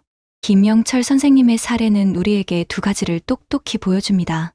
첫째는 노후 자금은 수익률보다 안전이 100번, 1000번 중요하다는 것. 그리고 둘째는 마음이 급해지면 평소에는 보였을 허점도 보이지 않게 되어 사기당하기 쉽다는 것입니다. 반면에 박진성 선생님의 이야기는 정말 현명한 선택이 무엇인지 다시 한번 생각하게 합니다. 공무원 연금이라는 든든한 버팀목이 매달 통장에 꽂히니 마음의 여유가 생기는 겁니다. 친구가 옆에서 아무리 대박 주식을 외쳐도 흔들리지 않을 수 있었던 거죠. 은퇴 자산관리 전문가들이 입을 모아 하는 이야기가 있습니다. 노년기에는 돈을 불리는 것보다 안정성과 현금 유동성이 최우선이라고요. 전체 자산의 최소 30%에서 50% 정도는 필요할 때 바로 꺼내 쓸 수 있는 현금으로 가지고 있고 나머지는 원금 까먹을 걱정이 적은 예금이나 국공채, 아주 튼튼한 회사채, 그리고 꼬박꼬박 배당을 주는 주식들을 모아놓은 배당 상장 지수펀드 같은 곳에 넣어두라고 조언합니다. 저는 박진성 선생님 아내분께서 하신 말씀이 참 가슴에 와닿았습니다. 우리가 부자 되려고 평생을 아등바등 살아온 게 아니잖아요. 우리는 그저 오늘처럼 아침에 같이 커피 마시고 주말에는 손주들 재롱 보면서 아프지 않고 함께 늙어가는 게 꿈 아니었어요? 이 말이 정답 아닐까요? 이건 단순히 돈을 굴리는 재테크가 아니라 우리 인생 전체를 놓고 행복을 계획하는 재무 설계의 관점입니다. 박진성 선생님은 헛된 욕심을 버리고 평범한 일상의 행복을 지켜내셨습니다. 그 결과 위험한 투기로 노후 자금을 다 날린 친구와는 비교할 수 없는 평화롭고 풍요로운 노후를 보내고 계시죠. 통장에는 1억 원이 그대로 있었지만 그분의 마음은 세상 그 누구보다 부자였을 겁니다. 결국 두 분의 이야기는 우리에게 분명한 메시지를 줍니다. 높은 노임, 빈곤율과 저금리라는 어두운 현실 속에서 달콤한 유혹은 언제든 우리를 찾아올 수 있습니다. 하지만 한 방을 노리기보다는 국민연금, 퇴직연금, 개인연금이라는 3층 연금 기둥을 단단히 세우고 안정적으로 현금 흐름을 만들며 혹시 모를 상황에 대비하는 보수적인 자산 관리가 무엇보다 중요합니다. 의심스러운 투자 제안을 받으면 반드시 전문가나 자녀들과 상의하는 지혜도 필요하고요. 하지만 가장 중요한 것은 돈의 액수를 넘어서 안정된 일상과 사랑하는 가족이 주는 마음의 풍요로움이야말로 진정한 노후의 가치이자 가장 강력한 노후 대비책이라는 사실을 잊지 않는 것입니다. 텅 빈 통장을 보며 역설적으로 세상에서 가장 소중한 가족이라는 보물을 깨달은 김영철 선생님처럼 말이죠. 저희 채널은 앞으로도 우리 선생님들이 돈의 노예가 아닌 삶의 주인으로서 행복한 노후를 맞이하실 수 있도록 현명한 정보와 따뜻한 위로를 계속해서 전해드리겠습니다. 그렇다면 앞선 사례들을 해결할 수 있는 방법은 무엇이 있을까요? 김영철 씨의 안타까운 사연과 박진성 씨의 현명한 선택은 우리 시니어들에게 노후 자산 관리가 얼마나 중요한지 다시 한번 일깨워주고 있습니다. 달콤한 유혹에 흔들려 평생 모은 자산을 한순간에 잃을 수도, 반대로 원칙을 지켜 평온한 노후를 보낼 수도 있기 때문이죠. 가진 것은 집 한 채뿐인데 당장 쓸 현금이 부족한 분들이 많으실 겁니다. 은행 예금 이자는 턱없이 부족하고 집을 팔자니 어디 가서 살지 막막하고요. 바로 이런 분들을 위해 대한민국 정부가 보증하는 주택연금 제도가 있습니다. 한국주택금융공사에서 운영하는 주택연금은 만 55세 이상의 시니어가 소유한 집, 공시가격 12억 원 이하의 집을 담보로 맡기고 내 집에 평생 살면서 매달 연금을 받는 제도입니다. 부부 중 한 명이 먼저 세상을 떠나도 연금액이 줄어들지 않고 100% 똑같이 지급되고요. 만약 나중에 집값이 연금으로 받은 총액보다 더 많이 오르면 차액은 자녀에게 상속되고 반대로 집값이 떨어져도 부족분을 자녀에게 청구하지 않아 국가가 책임지므로 가장 안전한 노후 현금 확보 수단입니다. 전문가들은 노후 자산 관리의 핵심은 수익률이 아니라 매달 끊기지 않는 현금 흐름 캐시 플로우를 만드는 것이라고 강조합니다. 주택연금은 부동산에 묶여있는 자산을 유동화하여 안정적인 현금 흐름을 만드는 가장 현실적이고 효과적인 방법이고요. 특히 자녀에게 집을 물려주기보다 독립적인 노후를 보내고 싶어 하는 요즘 시니어들에게 최고의 선택이 될 수 있습니다. 김영철 씨는 연 8% 확정 수익이라는 말에 넘어가 큰 피해를 보셨다고 하죠. 이런 금융 사기와 불완전 판매를 막기 위해 정부와 각 지자체에서는 다양한 예방 프로그램을 운영하고 있습니다. 금융감독원에서는 어르신들을 위한 맞춤형 금융교육을 전국적으로 실시하고 있어요. 보이스피싱, 투자 사기 유형과 예방법을 알려주고 의심스러운 투자 권유를 받았을 때 상담받을 수 있는 전화 1332번도 있으니 꼭 기억해주세요. 세상에 공짜 점심은 없다는 사실을 다시 한번 되새겨줍니다. 서울시를 비롯한 여러 지자체에서는 금융 전문가가 직접 경로당이나 복지관을 방문해 1대1로 재무 상담을 해주는 찾아가는 금융복지상담센터를 운영하고 있습니다. 은행에 가기 어렵거나 복잡한 금융상품이 두려운 분들에게 큰 도움이 될 겁니다. 또 은행에서는 부모님이 고액의 현금을 인출하거나 송금할 경우 미리 지정해둔 자녀에게 문자로 알려주는 지정인 알림 서비스를 제공하는데요.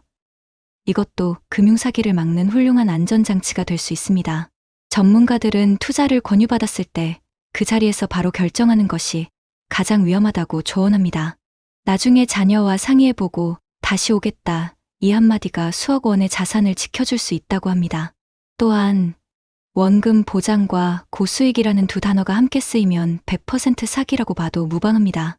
투자의 세계에서 원금 보장과 고수익은 절대 양립할 수 없다는 사실을 명심해야 합니다. 박진성 씨의 사례는 노후의 진정한 행복이 돈의 액수가 아닌 안정적인 삶과 사랑하는 가족에 있다는 것을 보여줍니다. 정부가 제공하는 든든한 정책들을 울타리 삼아 현명하게 자산을 관리하고 달콤한 유혹보다는 가족의 따뜻한 조언에 귀 기울이는 것. 그것이 바로 우리 모두가 꿈꾸는 평화롭고 풍요로운 노후를 만드는 가장 확실한 길일 것입니다. 세월의 강물 위 삶이라는 배 띄워 거친 풍파 헤쳐왔으나 때론 더섭는 물거품처럼 희미해지는 기억 속에서 우리 다시 묻는다. 나는 지금 어디쯤 와 있는가? 내 노을빛 인생은 어떤 빛깔로 물들고 있는가? 오늘 우리는 김영철님의 안타까운 이야기와 박진성님의 현명한 선택을 통해 노후라는 길 위에서 마주하는 두 달의 길을 보았습니다. 한 분은 달콤한 유혹의 속삭임에 넘어가 평생의 땀과 눈물로 쌓아 올린 소중한 자산을 한순간에 잃고 깊은 상심에 잠기셨습니다. 반면 또 다른 한 분은 조급함을 버리고 정부가 마련한 든든한 제도를 현명하게 활용하며 사랑하는 가족들과 함께 평온하고 안정된 노후를 보내고 계십니다. 이 두 분의 이야기는 우리 모두에게 깊은 울림을 줍니다. 과연 우리는 어떤 모습으로 황혼을 맞이하고 싶은가요? 돈에 많고 적음을 떠나 불안과 후회로 가득 찬 마음으로 하루하루를 보내고 싶지는 않을 것입니다. 진정으로 원하는 것은 오늘 하루가 감사하고 내일이 기대되는 사랑하는 이들과 함께 웃음꽃 피우는 평화로운 노후가 아닐까요? 박진성님처럼 흔들림 없는 노년을 보내기 위해 우리는 작은 노력부터 시작할 수 있습니다. 가장 먼저 가진 것은 집 한 채뿐이지만 현금이 부족해 어려움을 겪는 분들을 위한 든든한 울타리, 주택연금을 기억해 주십시오. 내 집에서 평생 살면서 매달 연금을 받는 이 제도는 부동산에 묶인 자산을 유동화하여 안정적인 현금 흐름을 만드는 가장 현실적인 방안입니다. 부부 중 한 분이 먼저 세상을 떠나도 연금액이 줄어들지 않고 집값이 떨어져도 부족분을 자녀에게 청구하지 않는다는 국가의 책임감 있는 보장은 우리 시니어들이 짊어진 불안의 짐을 덜어주는 따뜻한 위로가 되어줄 것입니다. 자녀에게 집을 물려주는 것보다 내 삶의 주체로서 독립적이고 품위 있는 노후를 보내고자 하는 요즘 시니어들에게 주택연금은 더 이상 선택이 아닌 현명한 지혜의 상징입니다. 김영철 님이 겪으셨던 금융사기의 아픔을 되풀이하지 않기 위해 우리는 또 다른 노력이 필요합니다. 연 8% 확정 수익, 원금 보장 고수익이라는 달콤하지만 위험한 유혹 앞에서 우리는 잠시 멈춰 서서 생각하는 용기를 가져야 합니다. 세상에 공짜 점심은 없다는 평범한 진리를 다시 한번 가슴 깊이 새겨야 합니다. 금융감독원의 어르신 맞춤형 금융교육은 이러한 위험으로부터 우리를 지켜주는 든든한 방패가 되어줄 것입니다. 보이스피싱, 투자 사기 유형과 예방법을 배우고 의심스러운 제안을 받았을 때 주저없이 전화 1332번으로 도움을 요청하는 습관을 들인다면 평생 모은 소중한 자산을 안전하게 지킬 수 있습니다. 또한 서울시를 비롯한 여러 지자체에서 운영하는 찾아가는 금융복지상담센터는 은행 문턱이 높게 느껴지거나 복잡한 금융상품이 두려운 어르신들을 위한 맞춤형 서비스입니다. 전문가들이 직접 경로당이나 복지관을 찾아 1대1 재무상담을 해주니 혼자 고민하지 마시고 주저없이 문을 두드리십시오. 은행의 지정인 알림 서비스는 부모님이 고액을 인출하거나 송금할 경우 자녀에게 문자로 알려주어 금융사기를 막는 또 하나의 훌륭한 안전장치가 되어줄 것입니다. 투자를 권유받았을 때 그 자리에서 바로 결정하기보다 나중에 자녀와 상의해보고 다시 오겠다는 한마디는 수억 원의 자산을 지켜주는 마법의 주문이 될 수 있다는 전문가들의 조언을 잊지 마십시오. 사랑하는 시청자 여러분, 노후의 진정한 행복은 통장에 찍힌 숫자의 크기만으로 결정되지 않습니다.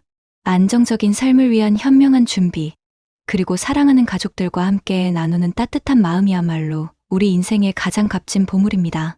정부가 마련한 든든한 정책들을 울타리 삼아 현명하게 자산을 관리하고 달콤한 유혹보다는 가족의 따뜻한 조언에 귀 기울이며 함께 인생의 황혼을 아름답게 물들여가는 것.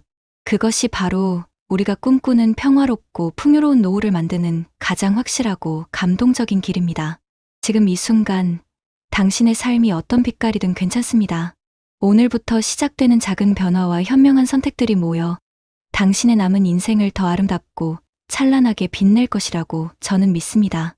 부디 이 이야기가 여러분의 노후의 작은 희망과 따뜻한 위로가 되기를 간절히 바랍니다. 감사합니다.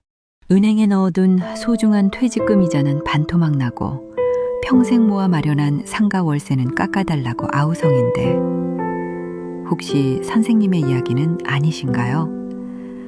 최근 미국에서 시작된 금리 인하의 칼바람이 남의 나라 얘기인 줄만 알았는데 바로 우리 집 가계부를 겨누고 있습니다. 평생 일만 하고 살았는데 이제 좀 편하게 살아보려 하니 모아둔 돈의 가치가 매일같이 녹아내리는 기분 느껴보셨습니까?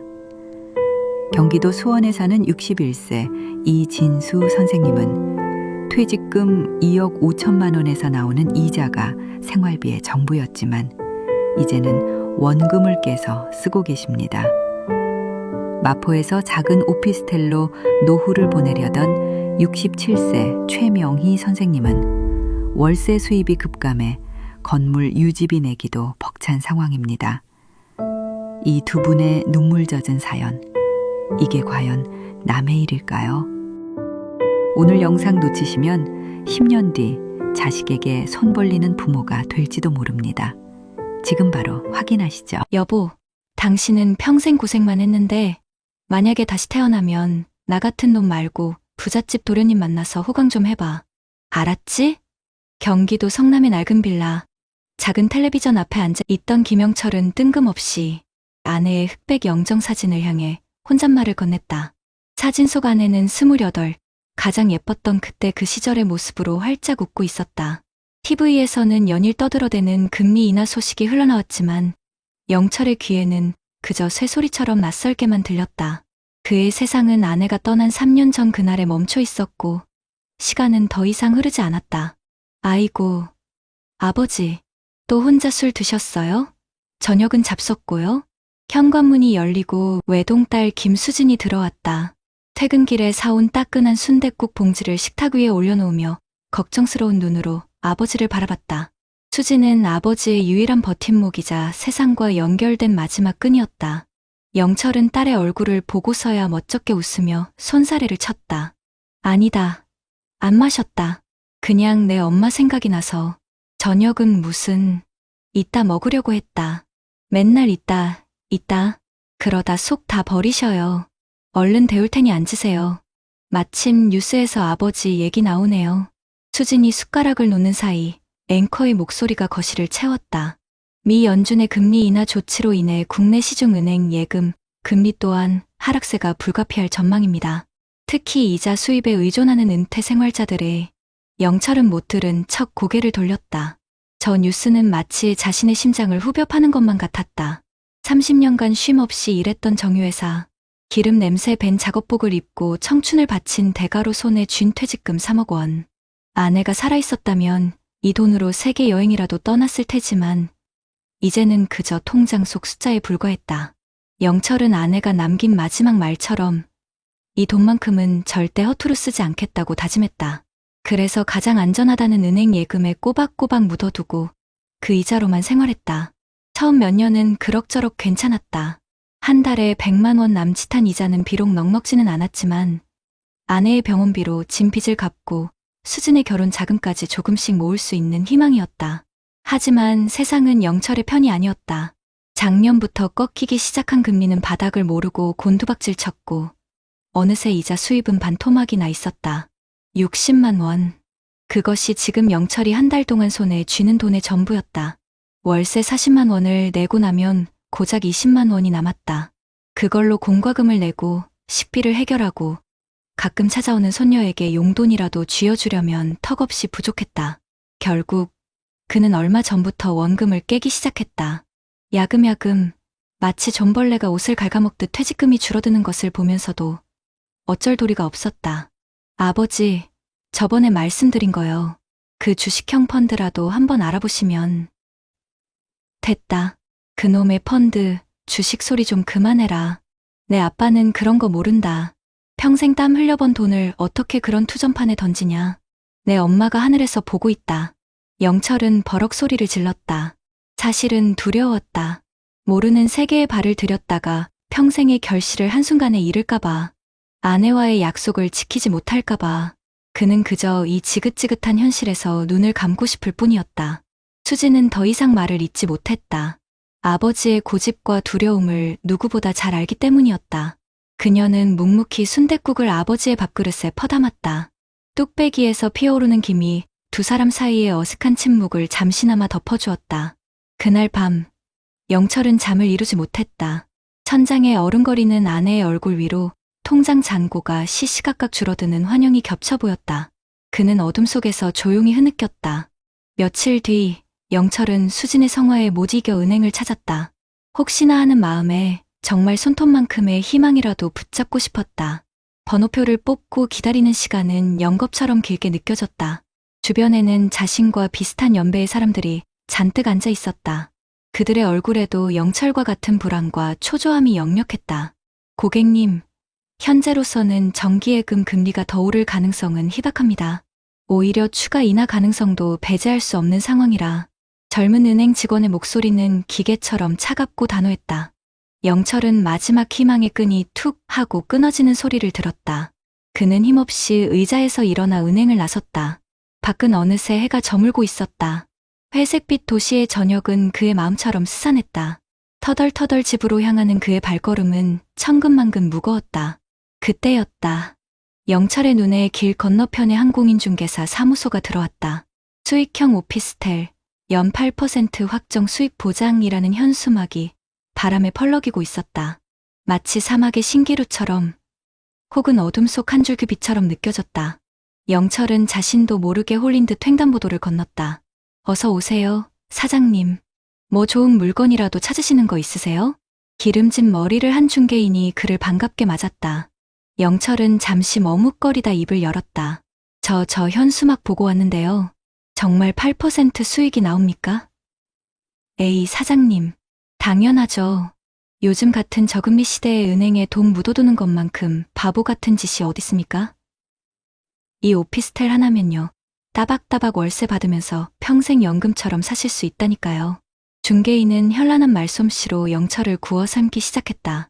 그는 이 오피스텔이 얼마나 좋은 위치에 있는지, 공실 걱정은 전혀 할 필요가 없는지, 심지어 시세 차이까지 노릴 수 있다고 열변을 토했다. 영철의 귀에는 안전, 고수익, 노후 보장이라는 단어만 맴돌았다. 은행 직원의 차가운 목소리와는 너무나도 다른 달콤한 속삭임이었다. 그날 밤, 영철은 계약서에 도장을 찍었다. 퇴직금 3억 원 중 2억 5천만 원을 오피스텔 분양금으로 치렀다. 남은 5천만 원으로 밀린 빚을 갚고 나니 통장에는 거의 남은 돈이 없었다. 불안했지만 한편으로는 가슴 벅찼다. 이제 매달 150만 원이 넘는 월세가 들어올 것이다. 더 이상 원금을 깨지 않아도 되고 수진에게 짐이 되지 않아도 된다. 그는 아내의 영정사진을 보며 환하게 웃었다. 여보, 봤지? 나도 이제 건물주야. 당신한테 부끄럽지 않은 남편 될게. 하늘에서 지켜봐줘. 하지만 영철의 장밋빛 꿈은 오래가지 않았다. 첫째 딸은 약속대로 월세가 꼬박꼬박 들어왔다. 그는 오랜만에 딸과 손녀를 불러 외식도 하고 두둑한 용돈도 쥐어주었다. 하지만 기쁨은 잠시였다. 입주 3개월 차부터 세입자는 월세를 밀리기 시작했다. 처음에는 사정이 어렵다며 사정을 하더니 나중에는 아예 연락조차 받지 않았다. 관리비는 계속 쌓여갔고 영철은 오히려 자기 돈을 들여 밀린 관리비를 내야 하는 처지가 되었다. 엎친 데 덮친 격으로 정부의 부동산 규제 정책이 발표되면서 오피스텔 가격마저 폭락하기 시작했다. 연 8% 확정 수익을 외치던 분양사무소는 이미 문을 닫은 지 오래였고 그를 부추겼던 중개인은 전화를 받지 않았다. 영철은 그제야 자신이 사기를 당했다는 것을 깨달았다. 세상이 무너져 내리는 것 같았다. 그는 매일같이 텅 빈 오피스텔을 찾아갔다. 굳게 닫힌 철문 앞에서 하염없이 세입자를 기다렸지만 돌아오는 것은 싸늘한 복도의 정적뿐이었다. 아내에게 바친 맹세, 딸에게 약속했던 든든한 미래, 그 모든 것이 한낱 신기루처럼 사라져버렸다. 절망감에 휩싸인 그는 수진에게 차마 이 사실을 털어놓을 수 없었다. 매일 밤, 그는 술로 지새우며 괴로워했다. 아버지, 도대체 무슨 일 있으세요? 왜 이렇게 술만 드세요? 제발 말씀 좀 해보세요. 결국 영철의 상태를 이상하게 여긴 수진이 그를 다그쳤다. 영철은 더 이상 버틸 힘이 없었다. 그는 무너져 내리듯 딸 앞에서 모든 사실을 고백하며 오열했다. 수진아, 아빠가 미안하다. 내 엄마 볼 면목이 없다. 이 못난 아비는 이제 어떡하면 좋으냐. 수진은 아무 말 없이 아버지를 끌어안았다. 그녀의 눈에서도 뜨거운 눈물이 흘러내렸다. 아버지의 어깨는 금방이라도 부서질 듯 가늘게 떨리고 있었다. 평생 가족을 위해 헌신했던 아버지의 등이 오늘따라 유난히 작아 보였다. 며칠 후 수지는 아버지의 손을 잡고 법률구조공단을 찾았다. 변호사는 안타까운 표정으로 서류를 검토하더니 고개를 저었다. 계약서상으로는 법적으로 문제 삼을 부분이 거의 없다는 것이었다. 소송을 해도 이길 확률이 희박하고 시간과 비용만 낭비할 가능성이 크다고 했다. 마지막 희망마저 사라진 순간이었다. 집으로 돌아오는 버스 안, 창밖의 풍경이 빠르게 스쳐 지나갔다. 영철은 멍하니 창밖을 바라보며 생각에 잠겼다. 무엇이 잘못된 걸까? 평생 성실하게 살아온 죄밖에 없는데 왜 자신에게 이런 시련이 닥치는 걸까? 아내에게 그리고 딸에게 너무나도 미안했다. 그는 조용히 입을 열었다. 수진아, 그냥 다 포기하자. 아빠가 욕심부린 벌 받는 거다. 아니에요, 아버지. 포기하면 안 돼요. 어떻게든 방법이 있을 거예요. 제가 어떻게든. 수진의 목소리가 떨려왔다. 그때 버스가 정류장에 멈춰섰다. 한 노부부가 서로를 의지하며 힘겹게 버스에 오르고 있었다. 할머니는 할아버지의 구부정한 허리를 연신 쓸어주었고 할아버지는 그런 할머니의 손을 꼭 잡고 있었다. 그 모습을 본 영철의 눈시울이 뜨거워졌다. 만약 아내가 살아있었다면 우리도 저렇게 늙어갈 수 있었을까? 영철은 문득 깨달았다. 자신이 잃어버린 것은 돈만이 아니었다. 그는 희망을, 그리고 살아갈 용기를 잃어버렸던 것이다. 그는 옆자리에 앉은 딸의 손을 가만히 잡았다. 투박하고 거친 아버지의 손과는 달리 딸의 손은 따뜻하고 부드러웠다. 수진아. 네. 아버지, 아빠가 다시 일어서 볼게. 너랑 내 남편한테, 그리고 우리 예쁜 소녀한테 부끄럽지 않은 아빠, 할아버지가 될게. 그 돈, 아빠 인생의 전부가 아니더라. 진짜 중요한 건 지금 내 옆에 있는 너였는데 아빠가 그걸 몰랐다. 수지는 말없이 고개를 끄덕였다. 아버지의 손에서 따뜻한 온기가 전해져 왔다. 버스는 다시 달리기 시작했다. 창밖으로는 어느새 노을이 지고 있었다. 붉게 타오르는 저녁 하늘은 마치 새로운 시작을 알리는 신호탄 같았다. 며칠 뒤 영철은 새벽 인력 시장에 나갔다. 젊은 시절의 기력은 아니었지만 아직 일할 힘은 남아있었다. 그는 낡은 작업복을 다시 꺼내 입었다. 기름 냄새 대신 흙먼지가 묻어났지만 땀 흘려 일하는 고단함 속에서 그는 오히려 삶의 활력을 되찾았다. 적은 돈이었지만 그는 그 돈으로 딸에게 작은 선물을 사주기도 하고 손녀의 간식을 사주기도 했다. 통장 잔고는 비어갔지만 그의 마음은 그 어느 때보다 풍요로워졌다. 그날 저녁 영철은 퇴근 후 딸이 차려준 저녁상에 마주 앉았다. TV에서는 여전히 어려운 경제 소식이 흘러나오고 있었다. 하지만 더 이상 그 소리는 영철의 마음을 흔들지 못했다. 수진아, 그거 아냐? 날이 참 좋더라. 오늘따라 하늘이 유난히 파랗더라고. 영철은 밥을 한술 크게 뜨며 말했다. 그의 얼굴에는 오랜만에 편안한 미소가 걸려 있었다.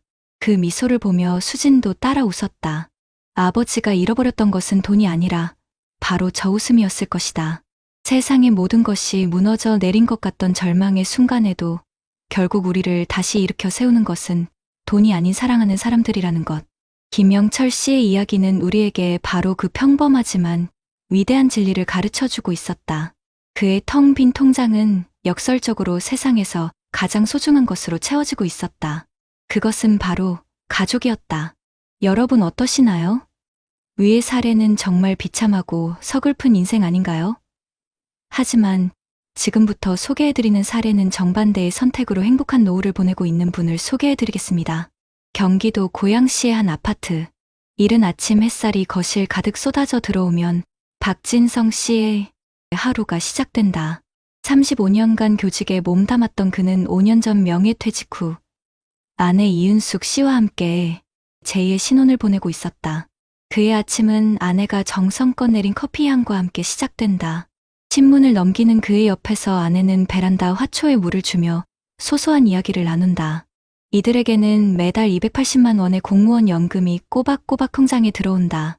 큰 돈은 아니지만 두 사람이 소박하게 생활하고 가끔 여행을 다니기에는 부족함이 없는 금액이었다. 여보, 오늘 동창 모임 있는데 최서방이 또 한턱 크게 쏜다나 봐. 저번에 무슨 바이오 주식으로 대박이 났다고 자랑이 이만저만이 아니었거든. 아내의 말에 진성 씨는 신문에서 눈을 떼었다. 친구 최만식은 은퇴 후 과감한 주식 투자로 몇 년 새 자산을 크게 불린 인물이었다. 만날 때마다 진성 씨에게 답답하다며 핀잔을 주곤 했다. 박 선생, 그 쥐꼬리만 한 연금 받아서 어느 세월에 부자 되겠나? 인생은 한 방이야. 한 방. 친구의 목소리가 귓가에 맴도는 듯했다. 사실 진성 씨도 흔들리지 않았다면 거짓말이다. 주변에서 주식이다, 코인이다, 부동산이다 해서 돈을 벌었다는 소리가 들려올 때마다 평생 모은 예금 1억 원이 초라하게 느껴지기도 했다. 어느 날 저녁 최만식에게서 전화가 걸려왔다. 목소리는 흥분으로 가득 차 있었다. 진성아, 내가 너한테만 알려주는 정보다. 지금 임상 3상 들어간 신약 개발 회사가 있는데 이거 터지면 최소 10배는 먹는다. 내가 너 생각해서 특별히 알려주는 거야. 당장 내일 아침에 있는 돈 없는 돈 다 끌어모아서 투자해라. 평생 연금만 쳐다보고 살 거냐? 진성 씨의 심장이 쿵쾅거리기 시작했다. 10배. 그 말은 마법처럼 그의 이성을 마비시켰다. 1억이 10억이 되는 상상. 아내에게 번듯한 집 한 채 사주고 자식들 도움 없이 세계 일주를 하는 꿈 같은 미래가 눈앞에 아른거렸다. 그날 밤 진성 씨는 잠을 설쳤다. 통장을 열었다 닫았다, 컴퓨터로 주식창을 켰다 껐다를 반복했다. 그의 마음속에서 안정과 욕심이라는 두 마리 개가 맹렬하게 싸우고 있었다. 날이 밝아오자 그는 결국 결심한 듯 아내를 깨웠다. 여보, 나 당신이랑 상의할 게 있는데. 그는 밤새 고민했던 이야기를 조심스럽게 꺼냈다. 아내 은숙 씨는 말없이 남편의 이야기를 끝까지 들어주었다. 그리고는 조용히 찻잔을 내려놓고 남편의 손을 잡았다. 여보, 우리는 부자가 되려고 평생을 아등바등 살아온 게 아니잖아요. 우리는 그저 오늘처럼 아침에 같이 커피 마시고 주말에는 손주들 재롱 보면서 아프지 않고 함께 늙어가는 게 꿈 아니었어요? 아내의 따뜻한 한마디는 그 어떤 재테크 전문가의 조언보다 그의 마음을 깊게 파고들었다. 당신 말이 맞아. 내가 잠시 헛된 꿈을 꿨나 보오. 진성 씨는 그제야 마음을 다잡고 친구에게 정중히 거절 문자를 보냈다. 그 후로 몇 달이 지났다. 진성 씨는 친구의 권유를 잊고 다시 평온한 일상을 되찾았다. 아내와 함께 동네 문화센터에서 서예를 배우고 주말이면 작은 텃밭을 가꾸는 재미에 푹 빠져 살았다. 그러던 어느 날 뉴스에서 충격적인 소식이 흘러나왔다. 최만식이 추천했던 그 바이오 회사가 임상 결과를 조작한 혐의로 검찰의 압수수색을 받았고 주가는 휴지 조각이 되었다는 내용이었다. 곧이어 친구에게서 전화가 걸려왔다. 전화기 너머로 들려오는 친구의 목소리는 절규에 가까웠다. 평생 모은 노후 자금은 물론 자식들 집까지 담보로 잡혀 빌린 돈을 모두 날렸다는 것이었다. 진성 씨는 아무 말도 할 수 없었다. 친구에 대한 안타까움과 함께 아내의 얼굴을 보며 가슴을 쓸어내렸다. 만약 그때 아내가 자신을 잡아주지 않았더라면 지금 절규하고 있는 것은 바로 자신이 되었을지도 모른다. 그 주 주말 진성 씨와 아내는 강원도 속초로 짧은 여행을 떠났다. 화려한 호텔은 아니었지만 바다가 보이는 작은 민박집 창가에 앉아 파도 소리를 들었다. 아내가 끓여준 라면을 먹으며 그는 문득 생각했다. 통장에는 여전히 1억 원이 그대로 있었고 매달 나오는 연금도 변함이 없었다. 하지만 그의 마음은 그 어느 때보다 부유하고 평화로웠다.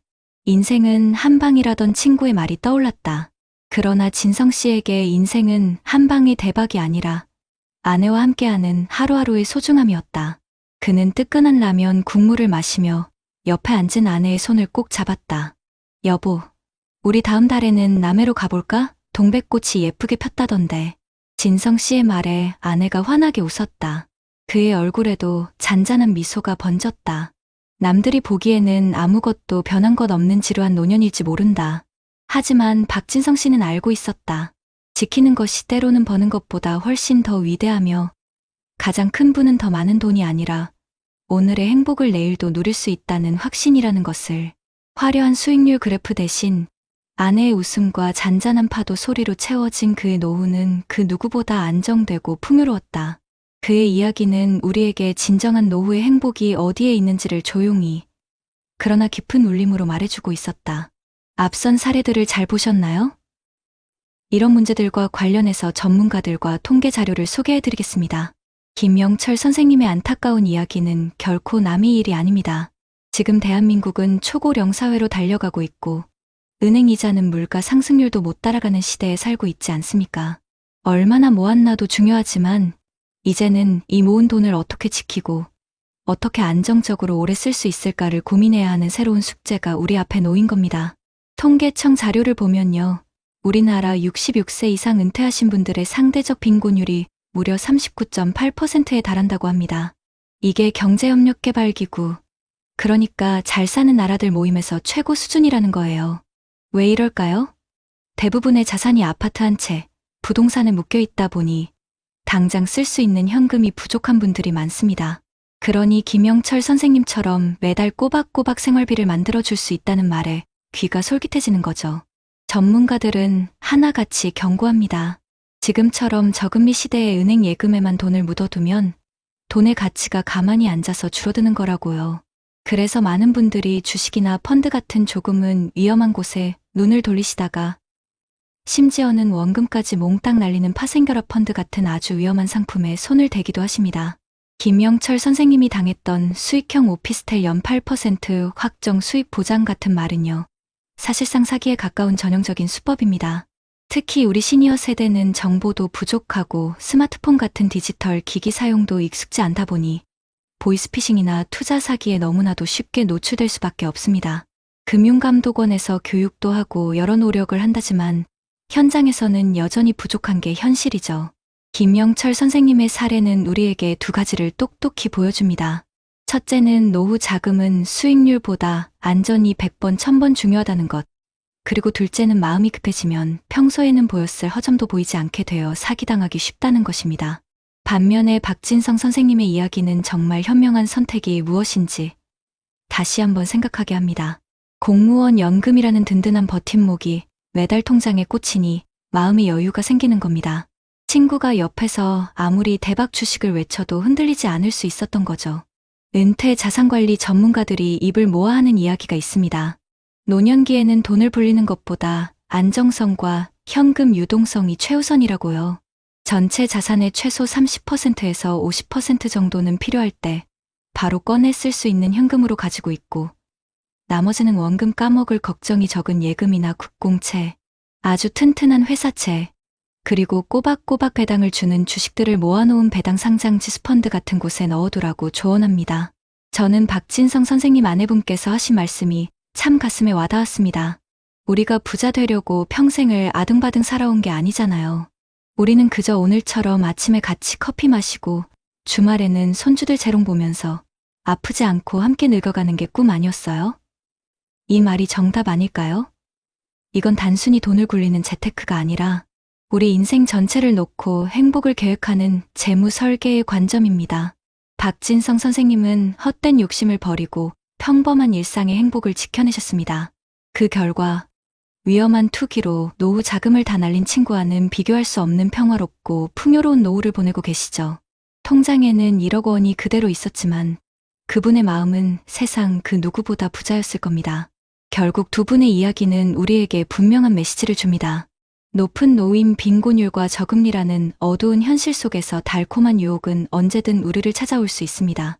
하지만 한 방을 노리기보다는 국민연금, 퇴직연금, 개인연금이라는 3층 연금 기둥을 단단히 세우고 안정적으로 현금 흐름을 만들며 혹시 모를 상황에 대비하는 보수적인 자산관리가 무엇보다 중요합니다. 의심스러운 투자 제안을 받으면 반드시 전문가나 자녀들과 상의하는 지혜도 필요하고요.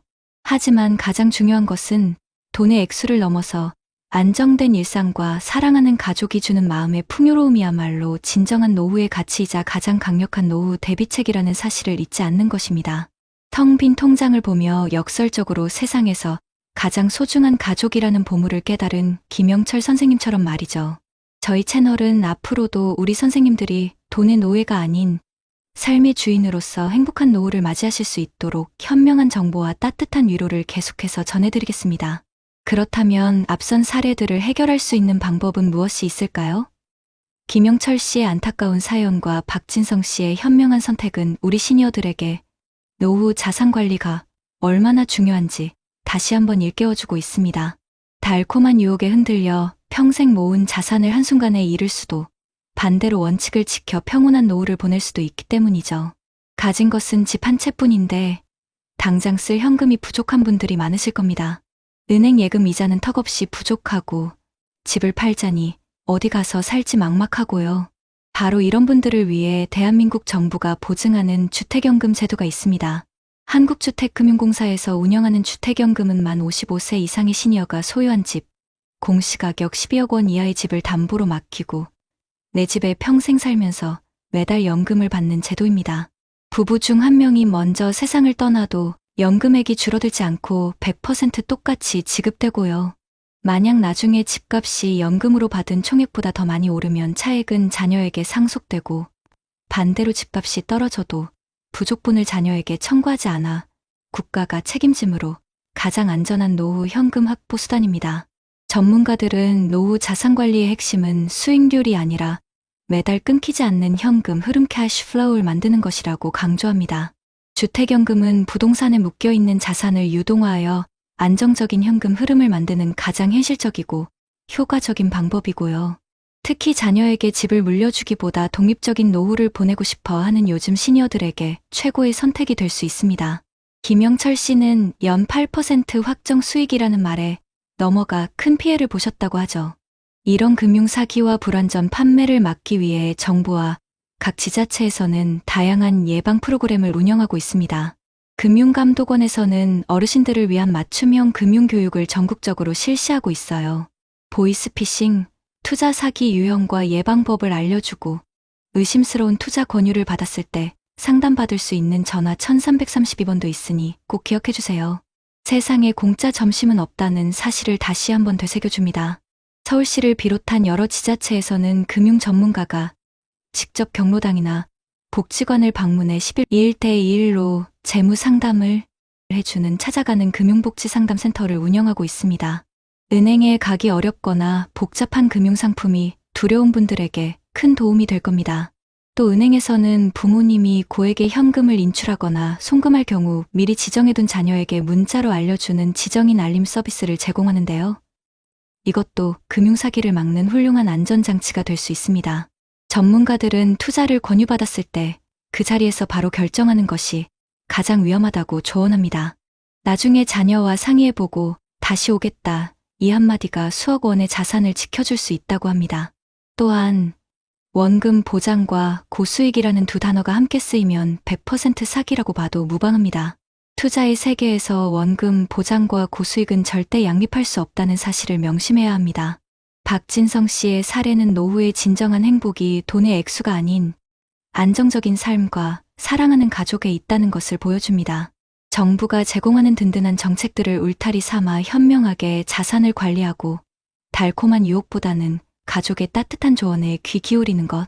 그것이 바로 우리 모두가 꿈꾸는 평화롭고 풍요로운 노후를 만드는 가장 확실한 길일 것입니다.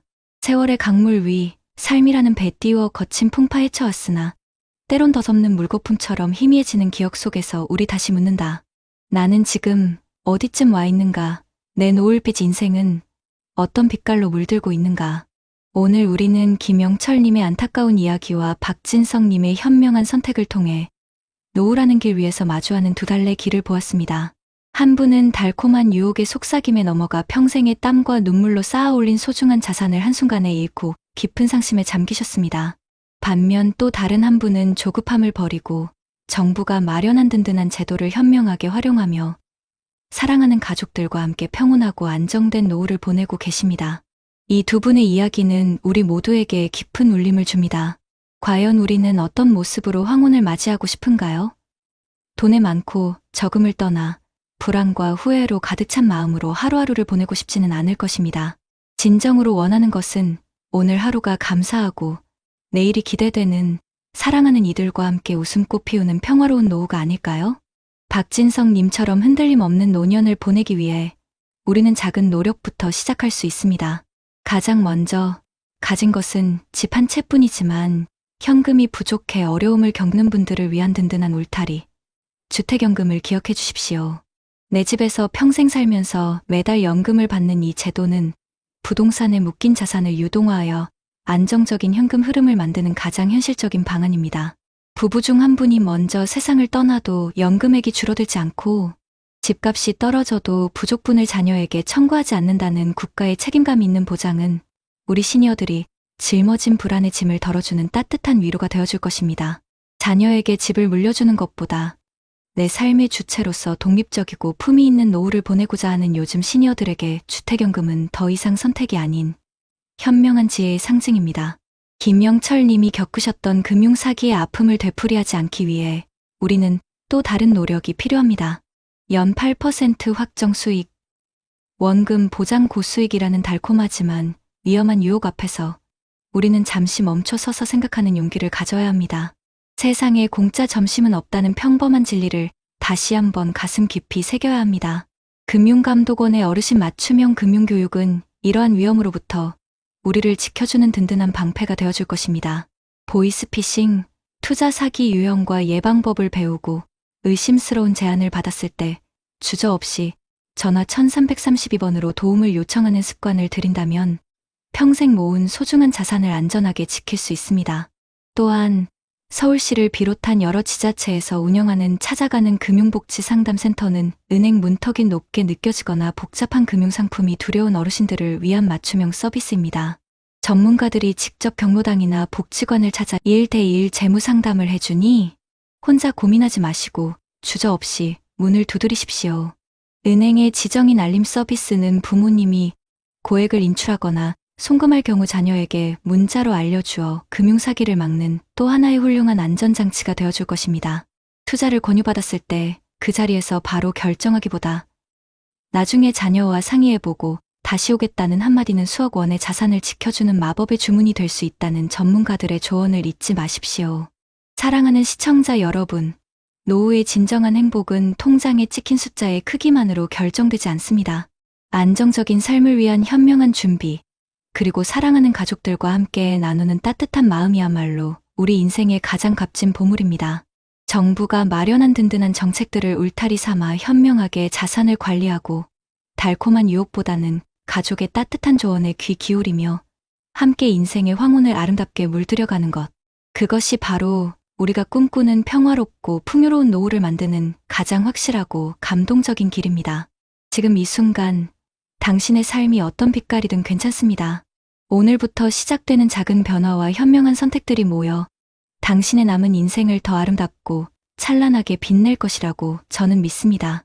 부디 이 이야기가 여러분의 노후의 작은 희망과 따뜻한 위로가 되기를 간절히 바랍니다. 감사합니다.